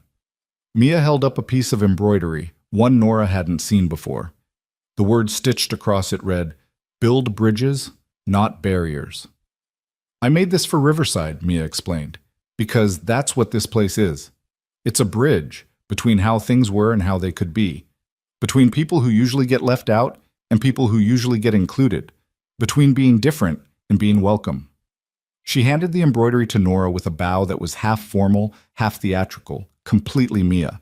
The crowd erupted in applause again, this time mixed with laughter and more than a few visible tears. The rest of the ceremony passed in a blur, the ribbon cutting, the tours through model apartments, the endless photographs and interviews. But what Nora would remember most was the moment after the official events ended, when residents began arriving to move into their new homes. She watched a woman in a wheelchair wheel into her ground-floor apartment, tears streaming down her face as she realized she could access every room independently. Watched a blind man run his hands along the tactile wayfinding system, his expression transforming from concentration to joy as he understood how it worked. Watched an elderly couple slowly walking the halls, the husband using a walker, both of them marveling at doorways wide enough to pass through together. "You did this," Jake said quietly, appearing beside her. "All of these people. You changed their lives." "We did this," Nora corrected. You, me, Mia, everyone who believed this mattered." A reporter approached for one final interview, this one for a national disability rights magazine. "Miss Lane, what's next? After Riverside, what's the next project?" Nora looked at Jake and Mia, at the families moving into their new homes, at the city stretching out beyond Riverside's boundaries. "Everything," she said simply. "Every Lane Corp development from now on will incorporate these principles. And I'm working with other developers, sharing our research, proving this is profitable as well as right. Riverside isn't the end goal. It's the template. Some people are calling you the face of accessible development. I don't want to be the face of anything. I want to be one person in a much larger movement. I want to be unnecessary because everyone is already thinking about accessibility, already building better. She smiled. But until that happens, yes, I'll keep pushing, keep building, keep proving this matters. As the sun set over Riverside that evening, painting the new buildings in shades of orange and gold, Nora found herself on a bench in the central plaza. Mia was playing on the accessible playground equipment, her tutu flying as she spun on a wheelchair-accessible merry-go-round. Jake sat beside Nora, their hands linked, both of them watching the little girl who'd become the center of their unexpected family.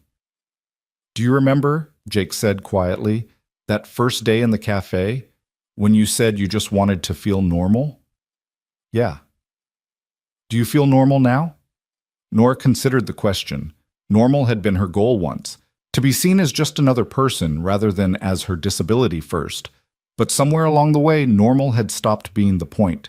She'd stopped trying to minimize her wheelchair, stopped apologizing for needing accommodations, stopped letting other people's discomfort dictate her comfort. "No," she said finally. "I don't feel normal. I feel like myself, fully, completely myself. And I think that's better than normal." Jake squeezed her hand. "Much better." Mia ran over, breathless and happy. "Can we go get ice cream to celebrate? Also because I'm hungry and ice cream is both celebratory and nutritious according to my very scientific research." "Ice cream is nutritious now?" Jake asked skeptically. "Calcium, for bones. Science, Daddy. You can't argue with science." They ended up at Mia's favorite ice cream shop, the three of them crammed into a booth clearly designed for people without wheelchairs. Nora had transferred to the bench seat, her wheelchair folded and tucked to the side, and they ate ice cream while Mia narrated every detail of the day with the intensity of someone who'd been taking mental notes. "And did you see Mrs. Patterson crying when she saw her apartment? She told me it's the first place she's lived in 20 years where she can reach the kitchen cabinets. 20 years. That's like twice my entire life." Mia paused between bites. "Also, that reporter asked if I wanted to be an architect when I grow up, but I told her I'm going to be a professional embroiderer/humanitarian. She seemed impressed." "As she should be," Nora said solemnly. "That's a very specific career path. I believe in specialization." Mia had gotten chocolate ice cream on her nose. "Daddy, can Nora come live with us? Like, officially? Because she basically already lives with us, except her clothes are at the wrong house, and that seems inefficient." The question hung in the air, unexpected and enormous. Jake's eyes met Nora's over Mia's head, a silent conversation passing between them. They'd been dancing around this for months, spending more nights together than apart, keeping clothes at each other's places, functioning as a family unit without officially defining it as one. "Mia," Jake started carefully, "that's a big decision. It's not just about efficiency. I know it's big. That's why I'm asking instead of just deciding, because I'm 9, not in charge. But I think we should be a real family, don't you?" She looked between them with heartbreaking hope. "We love Nora. She loves us. We're happy together. Isn't that what family is?" Out of the mouths of babes, Nora thought. This 9-year-old had cut through months of adult hesitation with pure, simple logic. "Yes," Nora said, her voice catching slightly. "That's exactly what family is." "So?" Mia pressed. "Is that a yes? Are you moving in?" Nora looked at Jake. "Is that an option? Are you asking?" "I mean, I had planned to ask more romantically, maybe with candles or a sunset, or at least without chocolate ice cream on everyone's face." Jake was smiling, though, his eyes bright. "But yes, that's what I'm asking. Move in with us. Make it official. Be part of this weird, wonderful family we're building." "Your apartment is tiny," Nora pointed out. "My wheelchair barely fits. So we find a bigger place. There's one that works for all of us." Jake reached across the table, taking her hand. "I know your penthouse is beautiful and expensive and has an amazing view. But Nora, home isn't about the view. It's about the people. And we want you, wheelchair and all, CEO responsibilities and all, exactly as you are." Mia had abandoned her ice cream entirely, watching them with desperate anticipation. Please say yes. Please, please, please. I already designed how we could rearrange my room to have space for your work stuff, and I promise to be quiet during your important phone calls, and I'll help cook, and— Yes, Nora interrupted, laughing through sudden tears. Yes, I'll move in. I would love to move in. Mia's shriek of joy was loud enough to make every other customer in the ice cream shop turn and stare. She launched herself at Nora, hugging her so hard they both nearly toppled off the bench. This is the best day ever, even better than the Riverside opening. We're going to be a real family. Oh, we already were a real family, Jake said gently. This just makes it official. That night, after they dropped Mia off at home with a babysitter, Jake's sister, who'd agreed to take her for the evening, Jake and Nora drove to a spot overlooking the city. From here, they could see both Nora's penthouse building downtown and Riverside to the east, both of them lit up against the night sky. Two different worlds, Jake observed, the one you came from and the one you built. Or maybe just one world that's big enough for both. Nora leaned against him. I was so scared when we met. Scared of letting you in, scared of what would happen when you learned who I really was, scared that my life was too complicated to share with anyone. And now? Now I'm still scared sometimes, but I'm also happy. Really, truly happy in a way I didn't think I'd feel again after my accident. She turned to face him. You gave me that. You and Mia. You saw me when I felt invisible. You stayed when I expected you to leave. You made me believe I deserved more than I was settling for. Jake cupped her face in his hands. You made me believe the same thing. After Sarah died, I thought the best I could hope for was getting through each day. That any happiness would be borrowed, temporary, always shadowed by loss. But you taught me that loss and love can coexist. That choosing to love again isn't betraying Sarah. It's honoring the life she wanted for us. They kissed in the darkness. The city lights spread below them like stars, and Nora felt something she'd chased for years finally settle into place. Not perfection.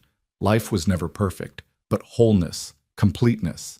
The sense that all the broken pieces of her life had been reassembled into something new and stronger for having been broken.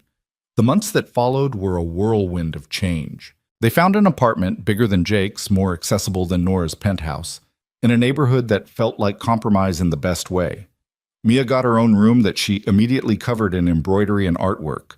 Jake set up a small office for his expanding repair business. Nora created a workspace where she could handle Lane Corp business from home when needed. The moving process revealed how much their lives had already merged. Half of Nora's clothes were already at Jake's place. Most of his tools had migrated to her penthouse for various repair projects. Mia's homework was scattered between both residences. They'd been living together in everything but address for months. Riverside's success sparked exactly the movement Nora had hoped for. Other developers reached out, wanting to learn from Lane Corp's approach. Architecture firms began incorporating universal design principles from the start. Disability advocacy groups partnered with construction companies to ensure accessibility wasn't just compliant, but genuinely functional. 6 months after the opening, Nora gave a TED Talk that went viral. Not about business or real estate, but about the radical idea that designing for disability made everything better for everyone. She talked about curb cuts helping people with strollers and luggage, about automatic doors assisting anyone carrying packages, about how designing for the margins actually served the majority. The video hit 10 million views in a week.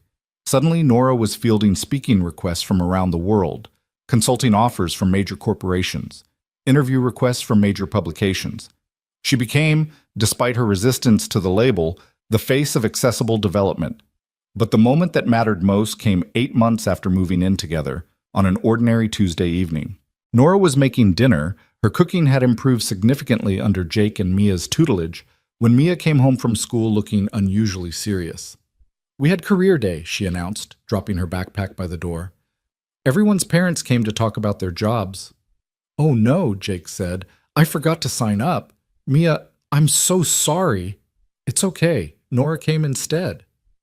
Nora looked up from the stove, confused. I didn't go to your school today. I know. But when it was my turn to talk about my family's jobs, I talked about you. about Lane Corp and Riverside, and how you changed the world by caring about people everyone else forgot about. Mia pulled a paper from her backpack, an assignment with a gold star at the top. I wrote about how my family is made of different parts, but we fit together perfectly. How Daddy fixes things that are broken, you build things that work better, and I'm learning from both of you how to make the world less broken. The essay was titled My Family and filled an entire page in Mia's careful handwriting. Nora read through tears, each sentence revealing how deeply this child understood what they'd built together. "You called me part of your family," Nora said, her voice thick. "Well, yeah. You live with us. You help with homework. You come to my school plays and doctor appointments and boring stuff. That's what family does." Mia paused.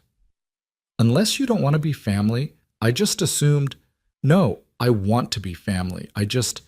Nora pulled her into a hug.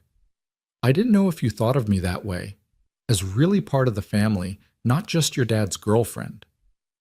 "Nora, you're way more than Daddy's girlfriend. You're my other parent, the one who showed up after Mommy left, not to replace her, because nobody could, but to be someone new who loves me anyway."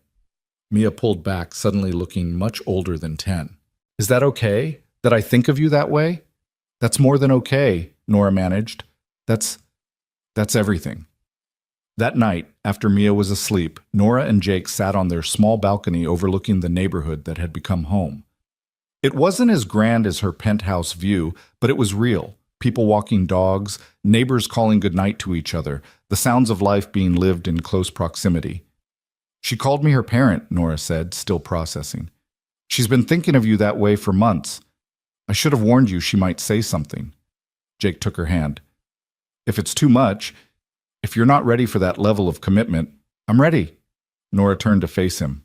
"I'm more ready than I've ever been for anything. Jake, I want this. All of it. The daily chaos of raising a kid, the boring domestic routine, the complications of blending our lives completely. I want to be Mia's parent officially. I want to adopt her, if that's something you'd consider. I want to make this family legal and permanent and real in every possible way."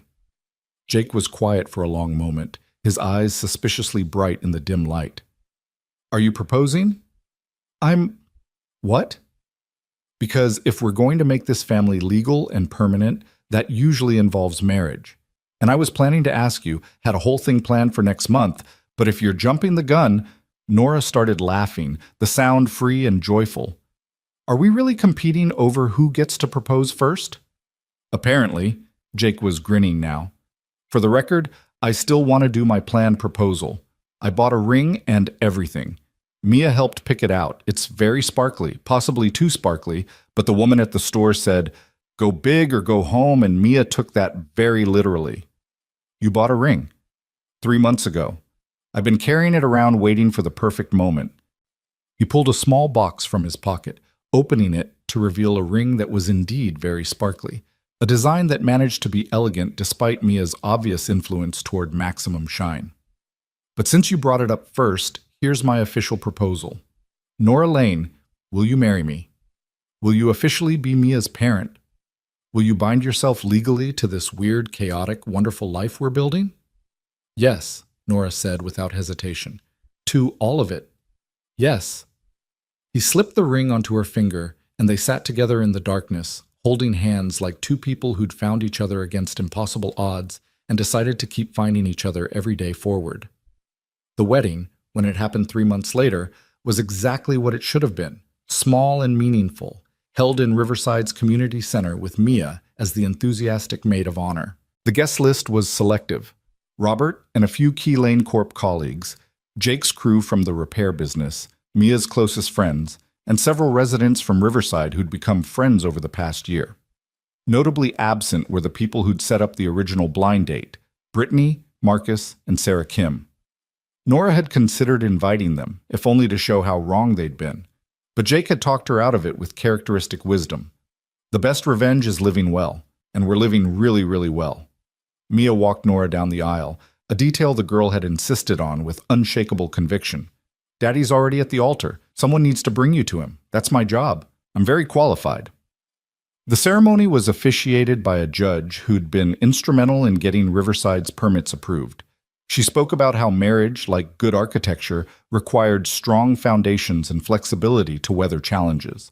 How the best partnerships honored both individuals while creating something larger together. When it came time for vows, Jake went first. Nora, a year and a half ago, I walked into a cafe expecting an awkward blind date. Instead, I found someone who changed everything I thought I knew about bravery, about resilience, about what it means to love fully. You taught me that vulnerability is strength, that letting people in isn't weakness but courage, that the best way to honor the past is to build a future that matters. His voice cracked slightly. I promise to see you always, not just look at you, to stand beside you, not in front of or behind you, to remind you that work isn't everything when you forget, and to make sure Mia doesn't put mushrooms in anything you eat, because I know you both have strong feelings about mushrooms.